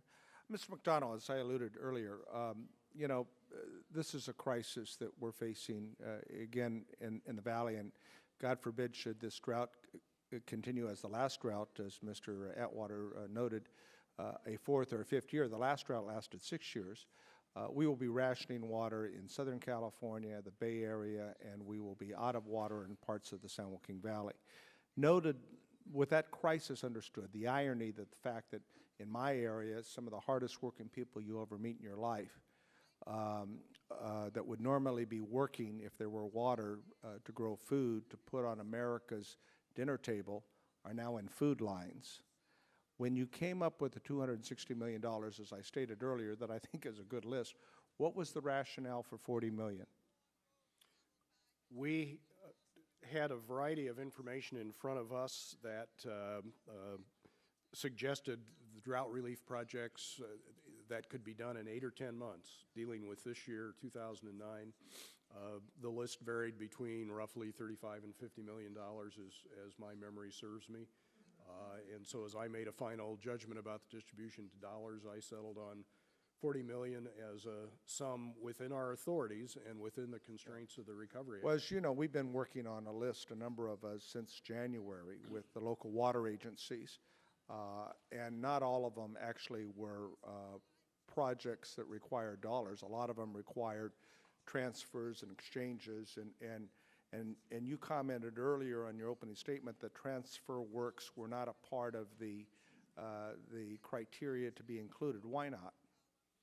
Again, the principal reason was transferred works are nothing we budget for. They are an obligation of the water user. I understand that, but this is a crisis. I mean, in the 6th year of the drought, we created the water bank, which you folks have now worked out with a giant garter snake, and hopefully the state federal efforts on the water bank and the joint use point will work. But we transferred 1 million acre-feet of water within California. Just innovation, thinking out of the box, working hard. So transfer works, I think, I'd go back and take I mean, I understand this is a stimulus package, but again, we're smarter than this. We have a crisis. We need to look at all the management tools in our toolbox. I certainly understand. We may be talking past each other. Transferred work simply means a facility, the O&M of which is the responsibility of the water user. Some of the projects you brought to our attention would be extraordinary maintenance or replacement work on a, quote, transferred work. Okay, I want to be mindful. mindful The issue for of us was we found none of those to be shovel-ready, capable of being obligated by September. Well, I think in our discussion on Friday, maybe they're going to take another look at some of these, I hope. If that was Mr. Glazer's conclusion and we can use it under the drought relief funding, we will do so. Will there be a possibility of more funding for drought-related efforts, either in the stimulus package or somewhere else? I would not expect any changes. The Secretary and the Department have made their decisions on the stimulus package. We've allocated the full amount available to us, and that's the road we're headed down. All right, Mr. Keppen, you mentioned in your testimony regulatory actions that could provide economic stimulus. Can you give us an example on such actions? I know you represent multiple states, but again, as Tip O'Neill once said, all politics is local, and I'm at ground zero. Well, I'll try to apply one to your neighborhood, Congressman Costa. You know, there are administrative things, legislative things that could be applied to deal with some of the existing laws that are out there right now in a constructive way. And I kind of take offense sometimes when we try to advocate for doing that, trying to streamline the regulatory process for things like NEPA and the Endangered Species Act and Clean Water Act. We get criticized for trying to gut these laws. And that's not the intent. We're trying to make them work better. And some of these laws are 30 years old or so. So in the case of the Delta Smelt, for example, ESA-driven, Fish and Wildlife Service has basically written a biological opinion that took 300,000 acre-feet of water that was being used in the San Joaquin Valley last year in 1 month, sent it out to the ocean. Our feeling is that if there had been proper peer review, if there had been an open process and the best available science had been brought to those scientists and they'd properly assessed it. In which the biological opinion also followed through with a biological assessment that was peer-reviewed by multiple agencies. Right, right. I mean, I think just in that regard, trying to set up a really, truly sound peer review might vet some issues that would prevent a focus being placed on the pumps. So, for example, with the Delta Smelt, we and our scientists don't see any sort of correlation whatsoever between the operation of those pumps and the health, the abundance of the Delta Smelt. And so, but how do we have recourse? How do we get our science injected into that process? We're using the Information Quality Act right now, as you know, to try to push that issue. That very issue, if there was just more of an open process that we think could be handled administratively or legislatively, could prevent these sort of decisions from being made. My time's expired, I think, Madam Chairwoman, and I'll submit some questions to our friend Rich Atwater regarding some of the stuff you and I have worked on. Thank you, sir. We might have a second round pretty soon. Mr. Smith. Thank you, Madam Chairwoman. Commissioner McDonald and Mr. Keppen, There have been concerns that the Bureau has not partnered with the private sector in contractors, and many of the water users believe that the partnering could save money and time. How much of the stimulus activity will be, do you think, would be channeled to the partnerships, and does the Reclamation plan to use these partnerships in the future? Mr. McDonald. Mr. Congressman, our estimate is that 90 to 95% of the stimulus dollars we are receiving will go into the private sector for work to be done by the private sector, or put conversely, we would expect only 5 to 10%, and I think it'll end up being more around 5, 6, 7% of the dollars will be spent on actual reclamation employees for construction management, procurement contracts with the private sector, processing of financial agreements, that kind of thing. And a portion of that will go to, we would guess, 20 to 30 people that we will hire on a 2 or a 2.5 year temporary basis to process the extra workload brought on by the stimulus package. Okay. Mr. Keppen? Yeah, it'll be interesting to see, I guess, how this all comes together. I would just say that this whole process gives us a great opportunity to try to exercise some of the things that we developed in the Managing for Excellence program, which was a program that we advocated strongly that irrigation districts, if they were given the ability to maybe use some of their personnel and their consultants on some of these projects, they could be done perhaps quicker, definitely help reclamation out, be done quicker, and perhaps less expensively. And we've actually got case studies that demonstrate that that is the case in the past. So, you know, we're willing to work with the Bureau of Reclamation on this, and again, it's very consistent with what they've been talking about in recent forums that they've set up to try to restructure their organization on these sort of things. Okay, thank you. And Mr. Keppen, Reclamation has modified the criteria for challenge grant programs by raising the minimum dollar amount from $300,000 to $1 million. What do you believe the practical impact will be for the Family Farm Alliance's members? Well, as I mentioned in my testimony, the range is now $1 million to $5 million. Having that higher $5 million limit allows some of these bigger projects to be taken care of quickly. But on the other hand, projects that used to be able to be funded between $300,000 and $1 million, there's many of those projects. What we're going to see is less larger projects, and we're going to lose the ability to have perhaps several small projects that would help rural communities throughout the West because of this cap. That's basically the practical application of this. We're going to, I think, see less spreading of the wealth throughout the West. Madam Chairwoman, could I offer a point of clarification? Mr. Keppen's exactly right about the new caps that will be used for the Recovery Act monies. The point of clarification is those new caps apply only on a one-time basis to the Recovery Act funding of $45 million. The annual appropriations are still subject to the program as it has existed, where the maximum is 50% or $300,000. So we can accommodate the small projects or the big ones. We decided to use the Recovery Act to get at some big projects that we can't get at through annual appropriations. Thank you, sir. Mr. Smith? Thank you. I yield back. Thank you, Mr. Smith. We now have Mr. Baca. Thank you, Madam Chair.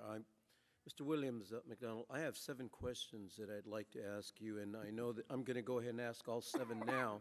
I know you're not going to remember all 7, but for the record, hopefully you'll be able to submit them later. Otherwise, I'm not going to get in my questions right at this point. So I'm going to start by the beginning. Why is there a delay in the financial selection of the Emergency Drought Relief Project when the Governor of California declared an emergency on February 27, 2009? As we know, in California, we have an emergency and farmers are losing their crops. We know pay now or pay later, which means that if farmers in America lose their crops, that means we're going to lose to foreign farmers who will actually have their crops on sales for our consumers. So it impacts our consumers in the area. And then why is there a delay in the allocation of the $40 million for emergency drought relief? I just don't understand this. This is an emergency. And secondly, the drought water banks released the environmental assessment and finding of no significant impact on April 22nd, 2009, when the state was able to purchase the water. Question number 2, In regards to the green building and funding, the written testimony on the 13.5 million is omitted. Can you explain how the funding will be distributed? What are your priorities for the green building funding? Will this funding comply with the Davis-Bacon requirement? Question number 3, in your written statement, you shared that $5 million will be set aside for management and oversight. Can you explain how the funding will be used and prioritized? And how will this funding be used for the recovery investment? Question number 4, when do you hope to announce the selection of individual projects for Title 16 projects? Question 5, of the $164.5 million set aside for the infrastructure reliability and safety improvement, actually how much will be allocated to the Folsom Dam in California and the Colorado Big Thomas project? Question number 6, when will you announce the $135 million worth of specific water recycling projects, and why is there a delay? Question number 7, of the $266 million that will be used for various projects widely distributed across western states, can you provide an example of projects that you are considering?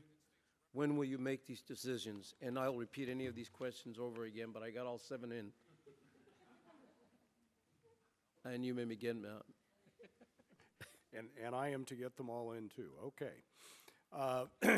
Relative to the first one, a delay, as you put it, in selecting drought relief projects, we certainly understand the urgency. What I would say is I had frankly started down the path of making project selections up until the very last minute, and in the last couple of days I decided that I really did not know enough to make an intelligent decision.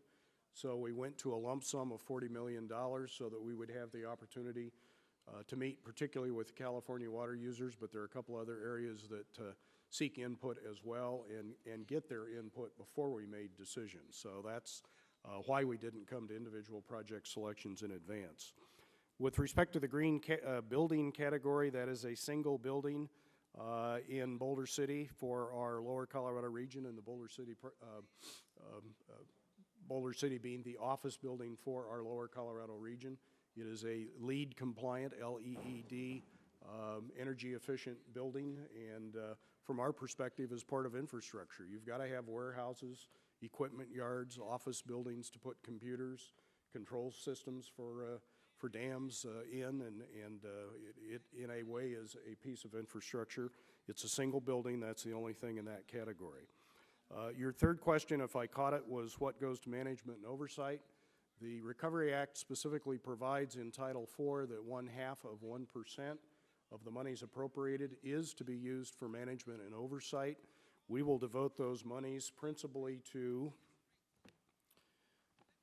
activities associated with the extra reporting that is being required by the Act and by the White House, internal reviews and audits that are required to achieve the degree of accountability and transparency that is being required, and thirdly, working with the Inspector General, who, as you well know, has substantially expanded his or her staff, as the case may be, to do extra audits above and beyond the normal annual process. So that's what that money will be devoted to.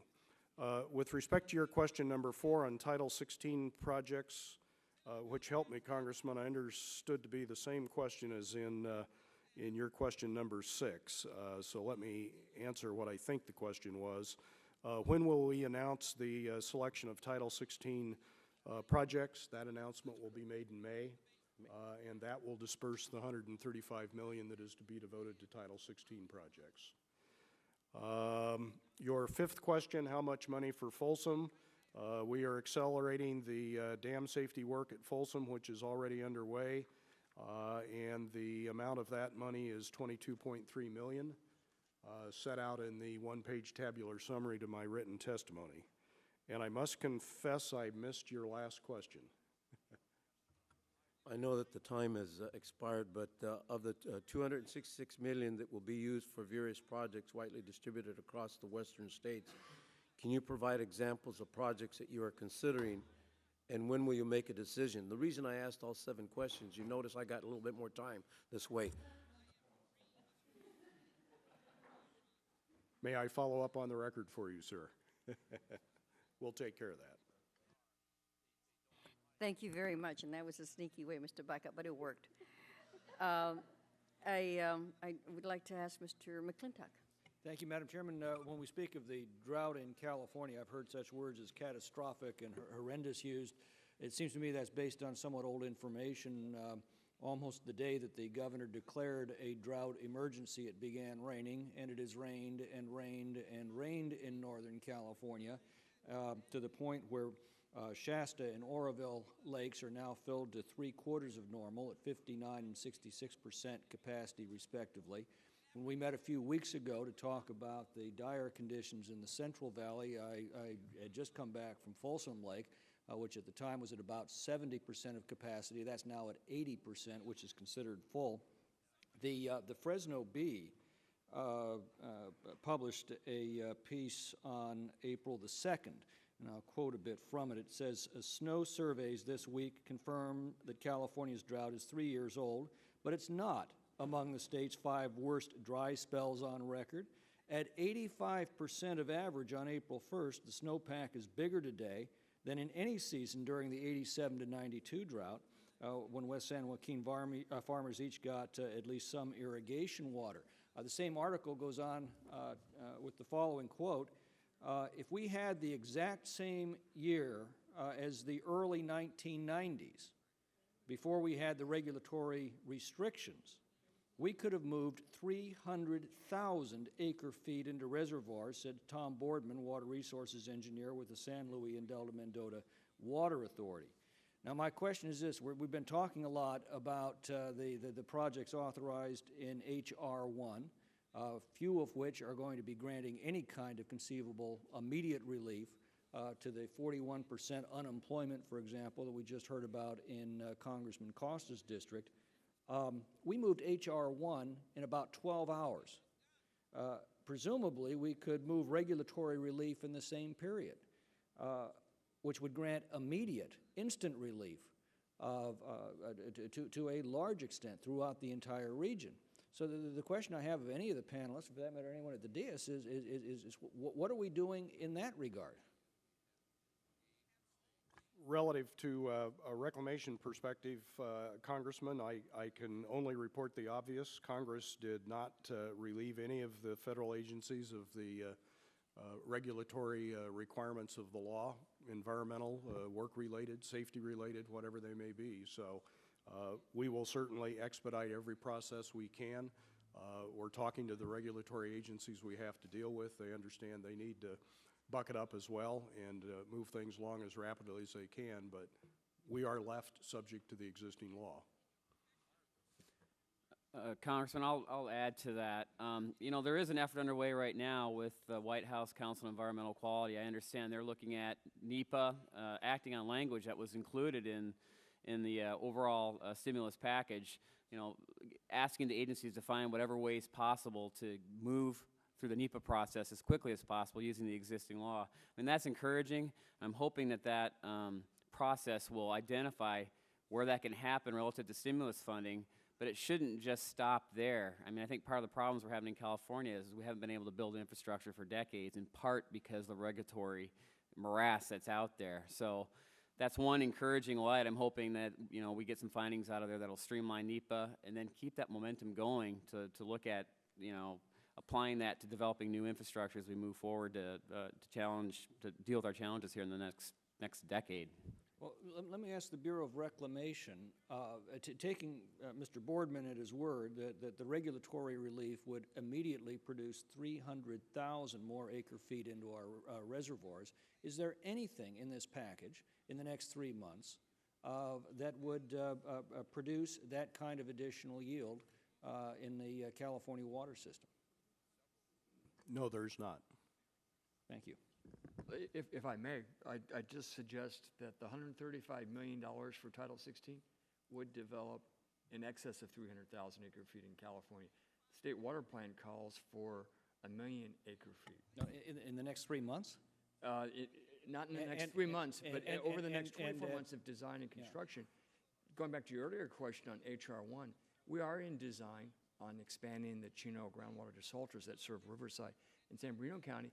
And that was first introduced. But on my, since it's my time, let me point out, the regulatory relief would be both instant and would cost nothing. That's true. I'm just talking about what we can accomplish in the next 2 years with the funding that the Bureau was granted of $1 billion to have shovel-ready projects. There are some immediate returns on investment that affect the water supply throughout California and throughout the West. And I would suggest those have both short-term significant benefits, but also return every year for the next 50 years too. Thank you. In that light, though, Mr. McDonald, does the agency recognize CEQA as being more stringent than NEPA? I don't personally have enough experience with CEQA to comment on that, Madam Chairwoman. I would have to talk to the experts in our regional office. Mr. Atwood, do you think that would be prove helpful? Well, 2 years ago, the Bureau of Reclamation adopted updated directives and standards related to Title 16. The Senate had 2 hearings on it. Senator Feinstein really championed that effort to streamline NEPA and CEQA. And the finding is, in basically working with the Bureau of Reclamation in California, if you comply with the California regulatory requirements, you've fully complied with NEPA. And in fact, that whole effort is generally very streamlined, and we coordinate those efforts very effectively. Would there be a time saving in being able to utilize if they were authorized? Absolutely. And I think one of the questions you might want to entertain is Chairwoman of the Council on Environmental Quality, Nancy Sutley, of course, was a member of the State Water Board, was very active in looking at these issues, also when she was Deputy Mayor of LA, and trying to streamline those processes so that we could, if you will, fast-track in a regulatory fashion projects that are ready to go. Mr. McDonald, I'd certainly like for you to comment on that. Well, what I could add to that is we certainly dual track CEQA and NEPA all the time. That's not out of the ordinary. What I was unable to respond to is whether CEQA was more stringent. I just don't know. Certainly, I do understand, and I agree with Mr. Atwater. If you comply with CEQA, you have complied with NEPA. So would the Bureau then, if there's a CEQA approval, would you then not have to require the NEPA approval? We simply do a joint document. It's routine. It's been done all the time. Okay. Mr. Salazar. Well, thank you, Madam Chair. Thank you for allowing me to sit in on your committee. Mr. McDonald, how are you? Fine. How are you, Mr. Salazar? Are you taking care of my little brother? Other way around. Well, first of all, let me just thank you for the funding that we got for the Animas La Plata project in Durango, Colorado, through the Recovery Act. We do appreciate that very, very much. I have a question for you. Since the Recovery Act funded mostly, projects that were already in process or shovel-ready projects, one example that really didn't get funded was the Arkansas Valley Conduit. This was authorized in 1962 under President Kennedy's signature. It's long gone since these lower Arkansas Valley communities don't have clean drinking water, basically. Would you consider maybe putting it in the administration's budget for the coming years, if possible? We certainly understand the interest in the project, and it's one of those that's being evaluated as part of the out-year budget process. Obviously can't comment on behalf of the administration as to whether it will be in 2010 or thereafter. Okay, well, we do appreciate that.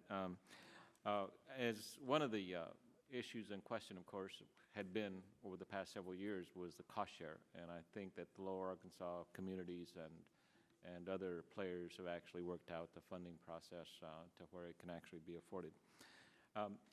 One other issue, briefly, was the City of Aurora has actually entered into a 40-year agreement with the Bureau of Reclamation on using excess capacity contracts in Lake Pueblo. Do you think that's legal? Do you think that is? Do you think that was intended under the Fry Arkansas project proposal in 1962? Reclamation does believe it has that authority. That's why we entered into the contract. It is in litigation, of course. Lower Ark Valley disagrees with us. What I can report, though, is just within the last 10 days, we've reached an agreement with the City of Aurora, the Lower Ark Valley, and Reclamation, and have stipulated to the judge that we would support a stay of the litigation proceedings to give Aurora and Lower Ark the opportunity to move the legislation that they're proposing. Okay, thank you very much. I appreciate your comments, and I also want to thank Mr. Kaufman for being, I think, the only Coloradan on this committee. We sure have a lot of Californians, so thank you for taking Colorado's water. That's all right. We have your little brother to help. Thank you. I'm sorry, Ms. McMorris Rogers, I've skipped you over and over again. I'd like to have you next, please, ma'am. Thank you, Madam Chairwoman. I wanted to ask Mr. McDonald, you threw out the estimates as to how many jobs you think will be created with these stimulus dollars. I was wondering, is there going to be an actual accounting of how many jobs are created at some point? My understanding, but I don't have direct information, ma'am, is that the Office of Management and Budget will make more refined estimates as the federal government moves through the process.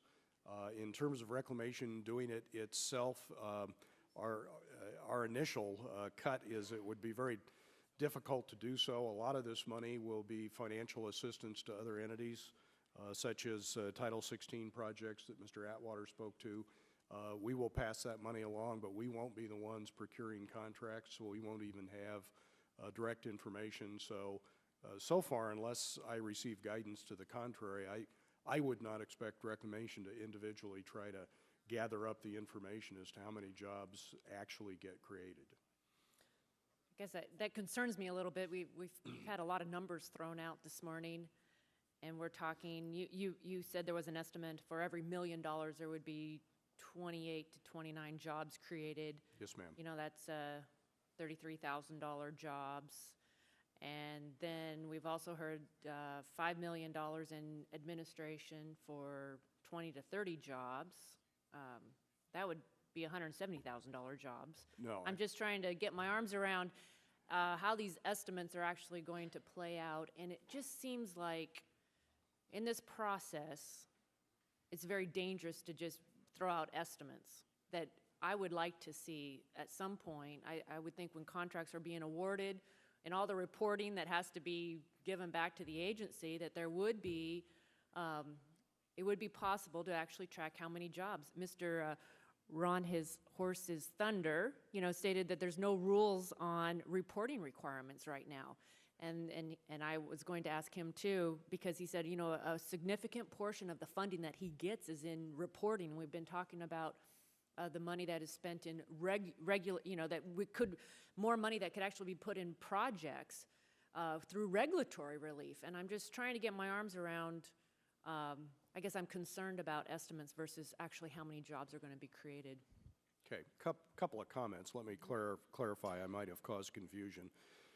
First of all, I think I was trying to say two different things earlier, that out of the $945 million, we estimate that 5 to 10% at most, and probably closer to 5, 6, 7%, is the only part of that $945 million that will be spent on Reclamation's own staff. The balance will go out to the private sector. Within that Reclamation staff, there will be some temporary hires. I think that's the point I was trying to make. We estimate currently we'll probably hire 20 to 30 new people on 2 to 2.5 year term appointments, or re-employed annuitants, retired people that we can bring back and dismiss at will, if you will. They don't have any retirement rights second time through. The 0.5% for management and oversight, which obviously will be spent on Reclamation employees, is a separate chunk of money from that 945, and that will go to the extra efforts, Reclamation staff of working with the Inspector General, the extra audits required by the process, so on and so forth. You know, in terms of your interest about estimates, absolutely. We're working with an estimate, you know, pretty simple multiplier at this point is what the department has been using, and that's what we await further guidance from the Office of Management and Budget about how far they want to take the process in terms of either much more refined estimates or trying to get an actual handle on data as we move money into the private sector. I'd like to ask Mr. Ron His Horse's Thunder just to, if you could give us any more details as to what portion of the funding you receive is there, if you could put a percentage on it in general, is toward reporting of the money that you get from reclamation. I can't provide an accurate number on that as well, too. I would have to talk to my financial staff, program staff as well, too, to give you an idea on that. But I do know this is that normally we don't get 100% of the contract support costs given to us to begin with, and hopefully that, and I say that knowing that your question is how much is going to contract supports really. But generally, we don't get 100% of the contract support costs given to tribes. Mm-hmm. Okay. I do know that. Okay, okay. Let's see, I wanted to ask a question of Mr. McDowell. I'll get on a different subject now. You testified that only $23 million will go towards refurbishing the hydropower facilities Bureau-wide. Does enhanced hydropower generate revenue to the federal government? Yes, it does. Do you have an opinion on why the Bureau has allotted so little money to basic rehab of power plants? The spending decisions indicate to us that power is a low priority at the Bureau these days. Do you, are the units in good shape, or is the work already underway to a degree that there are no significant concerns? We have significant concerns with a number of the units. I would be glad to submit a list to the committee if you so chose. We have two in Colorado, the Mount Elbert project and the Flatiron Unit number 2, both of which I can only describe as being on life support, and they are in advanced states of disrepair. Okay, okay. Thank you very much, Madam Chairwoman. I yield back. Thank you, Mr. McDowell. Look forward to talking to you in the future in regard to the grid, since that also is an issue with this subcommittee. Madam Chairwoman? Yes. I would like to clarify a part of that, if I could, please. Please. Certainly understand the interest in power, and I don't dispute that a lot of our power facilities are aging infrastructure. The principal reason you don't see much power is that Congress has enacted a variety of special funding arrangements by which we take care of our power maintenance off budget. We do not even come to Congress for appropriations. That's how the Lower Colorado River system is operated, Hoover Parker Davis. It's how the Colorado River Storage Project is operated. It's how we operate the system in the Pacific Northwest, the Federal Columbia River Power System. So we already have mechanisms in place. It didn't take a stimulus package to be sure that we have direct funding in accordance with a whole range of cooperative agreements in which we work with the power customers to identify the extraordinary maintenance and replacement that we need to take care of. Right, but obviously there is a lack in infrastructure assistance, and I think that's what they're referring to, is whether or not you have enough budget to be able to do it or the manpower to be able to get it done. The principal issues in the Great Plains region where Mr. McDowell is from, what I can comment is the Flatiron penstock is on our list for Recovery Act funding because of the timing of when we will take down the unit number 2 that he speaks to that is in our future budgets to take care of, so that we're coordinating the work of the two. Thank you, Mr. McDonald. I was just going to ask Mr. McDowell if you wouldn't mind to comment on what you just heard. I think the power customers in the upper Great Plains are at this point doing all that they can do to provide advance funding for Bureau projects that are quite frankly in advanced states of disrepair.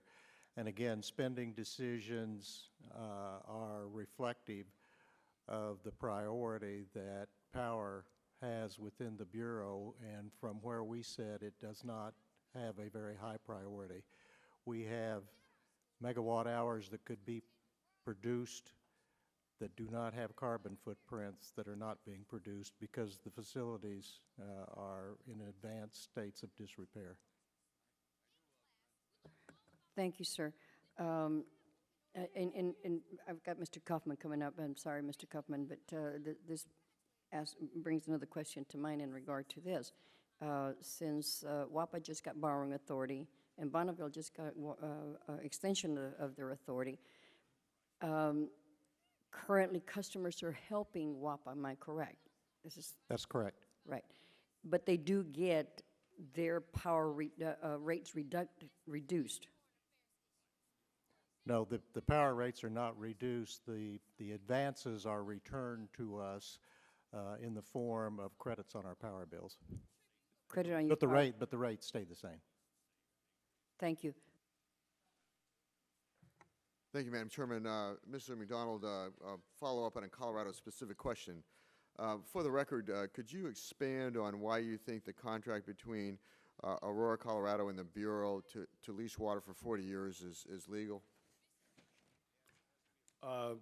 Mr. Congressman, with all due respect, since that's a matter in litigation, I would need to consult with our attorneys to determine an appropriate response on the record. Thank you, Mr. McDonald. Appreciate it if you could do that. Secondly, Commissioner, why did the department not include funding for the Arkansas Valley conduit in Colorado, and what do you see as prospects for future funding?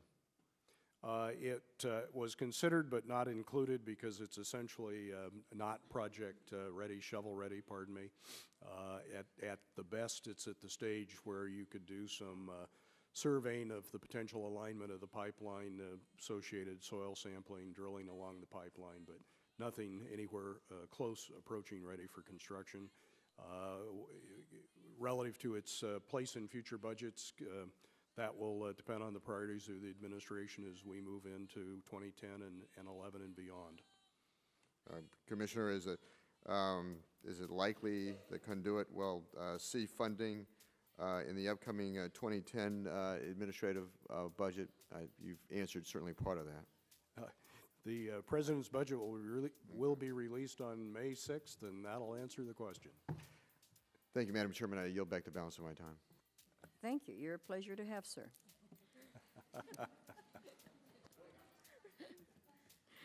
Mr. McDonald, if we do not mitigate the environmental impacts of the dams, does reclamation have to go to spill water?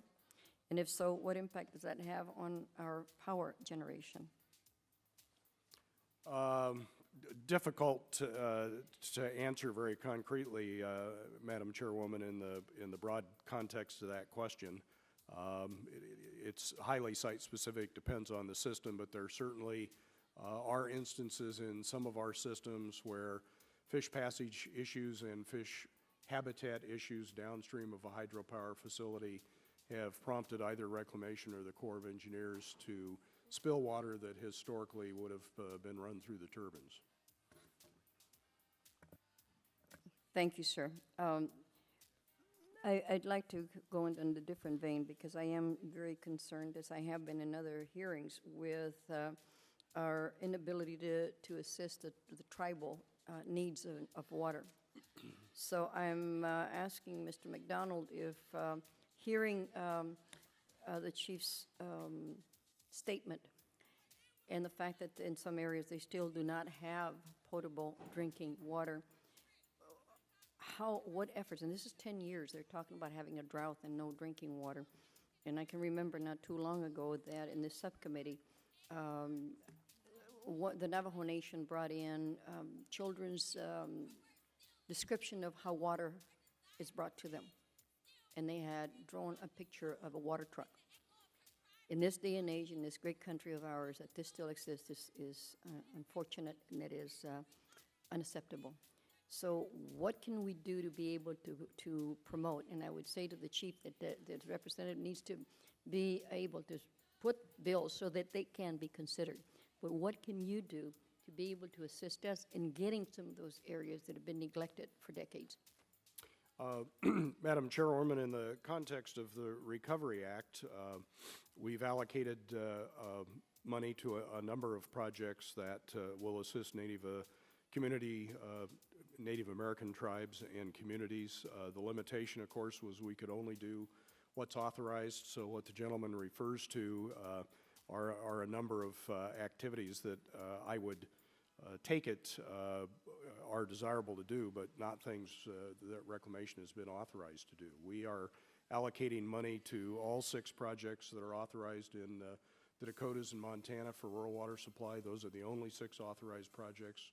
We do not have authority at this point to go elsewhere, other than through the new rural water program that's in its formative stages and was not ready for Rural Recovery Act funding. And then several of the other projects, the Animalis Plata project, the Gila River Indian Community, the San Carlos Irrigation and Drainage District are all projects that will move water towards Native American community needs. That said, there's a substantial additional need out there, and the Rural Water Program will be the means by which we attempt to address it. It will, for Congress, however, be a huge budget issue. Understood, but still, I believe if it would be advisable, if you will, that we start looking at how we can identify those areas that have been long ignored and begin to help them either draft legislation and have their members be cognizant of the needs and be able to at least have them in the queue. Knowing that there's, what, 500 million plus of approved water projects that have been through the review process here in Congress, and you only have 80 million roughly, give or take, to work with. So those are things that possibly in the future we would like to discuss with you, sir, and with the tribes. Very good. The question to Mr. Larson, will the USGS lose valuable stream flow or groundwater information by removing the stream gauges and wells? And can those, I believe it was a large figure, 1,200, be converted, recycled, if you will, talk about recycle, to be able to be used in areas, specifically one area that was brought to my attention not too long ago was Ohio, is can they be refurbished and reused somewhere else? We currently have about 2,000 sites where, in our deferred maintenance database, these are either abandoned stream gauges or wells or cableways that are used to measure stream flow in large rivers. The 1,200 that we plan to mitigate with the stimulus funding are those that have the least likelihood of reuse or reactivation. We work closely with our partners in every state, and I'll certainly look into your question about Ohio, to make sure that any sites that we will mitigate are those that the state and our other local partners and as well as the federal agencies involved have zero interest or little to no interest in restarting. Nonetheless, it is an important challenge that you raise, that of sustaining our network of 7,500 gauges, and it's done with the support of 850 state and local partners. So depending on their priorities, we make the decisions at the local basis.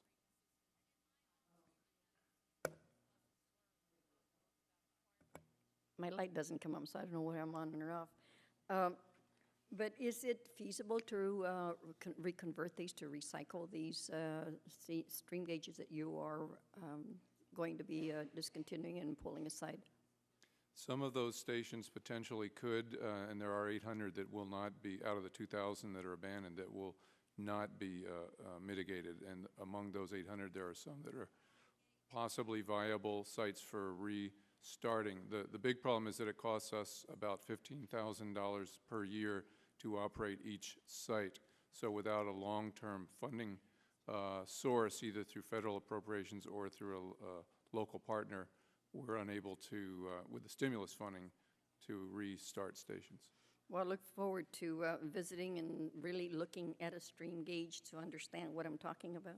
It'll be our pleasure. Thank you. Chief, His Horses Thunder, how will the ARA funding help expedite your drinking water project?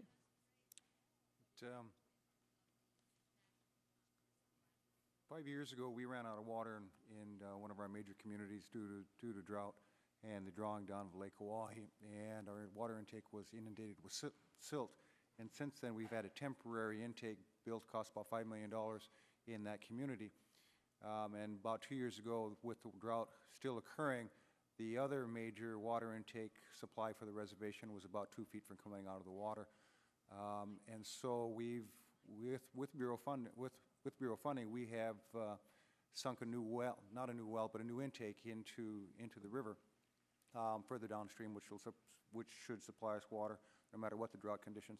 What this will do is it's a water treatment facility that is the line that'll connect the two intakes with each other, and so that should one intake go, unfortunately, it goes dry, that this water treatment facility will be able to cover the current lines that we have online. But the tribe has been authorized for, when it was originally authorized for the mRNI system, that it was an $80 million system. Given the cost indexing and the lack of appropriations that we've gotten on a regular basis, that we're now up to about $140 million project. Given the rate, besides the Recovery Act dollars, given the rate of funding that we have gotten, we figured it would take us 80 years to complete that system, so everybody on the reservation will have water. How many years? 80 years. Mr. McDowell. Comment? The pace at which Congress makes appropriations on these rural water projects basically does not keep up with the cost of inflation. Well, we need to have a little bit of conversation in the future on how we deal with some of these issues, especially in areas where there is no drinking water. Mr. Keppen, can you comment on the value of Title 16 to the Alliance? Madam Chairwoman, we've generally been supportive of this because of this program, because indirectly, the more flexibility there is in urban areas, the more flexibility they have, the more tools that they have, the later they will look to ag for more water, right, Rich? So, we have been generally supportive of this program, and we stated that in our testimony again. But with that said, we sure would have liked to seen a little bit more money in this package focused on aging infrastructure, which is really the biggest issue for our organization right now. Yeah, I can understand that. However, in some areas, if it hadn't been for recycled water, they would be up a creek, literally. One of the things, and Mr. Atwater and any of you would comment, there has been a new, I call it the fourth treatment, which is ultraviolet and reverse osmosis, which will render the water fairly clean, pure, almost. Is there any mindset, does anybody have any concerns that we are not pushing this technology, or that we're not requesting recycled water agencies to use a fourth, so that that water then can be utilized by anybody, anywhere, anytime?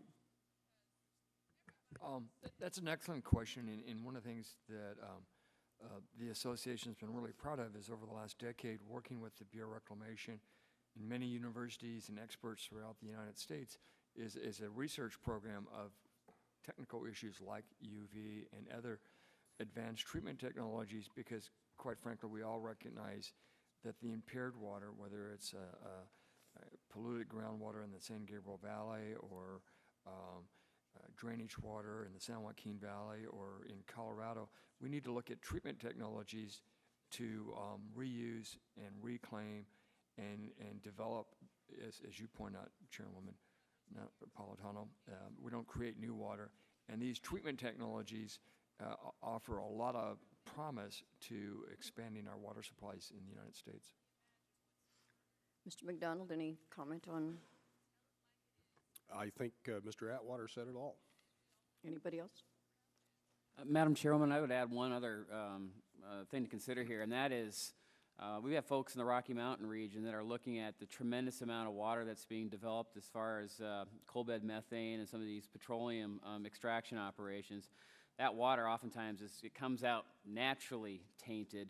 There's huge opportunities there to treat that water and perhaps use it for irrigation. It's kind of like a whole new slug of water that could really help the system out. And so I know we'll continue to look for opportunities to do pilot projects and look into the opportunities to increase the water pie through those means. Well, thank you so very much. I think we've covered almost every conceivable thing that we could, and any others will be given to you in writing, and would appreciate a response. We thank you for all your testimony and for your being present, and look forward to talking to you in the future to see what progress has been made in the areas that are so critical for us. Excuse me. This concludes the subcommittee's oversight hearing on the American Recovery and Reinvestment Act funds for the Bureau of Reclamation and the Water Resources Division of the United States Geological Survey. Thank you again to the witnesses for appearing before this subcommittee, and your testimonies and expertise have indeed been enlightening and helpful. Under Committee Rule 4H, additional material for the record should be submitted within 10 business days after the hearing. Cooperation of all the witnesses in replying promptly to any questions submitted to you in writing will be greatly appreciated. Thank you, and this meeting is adjourned.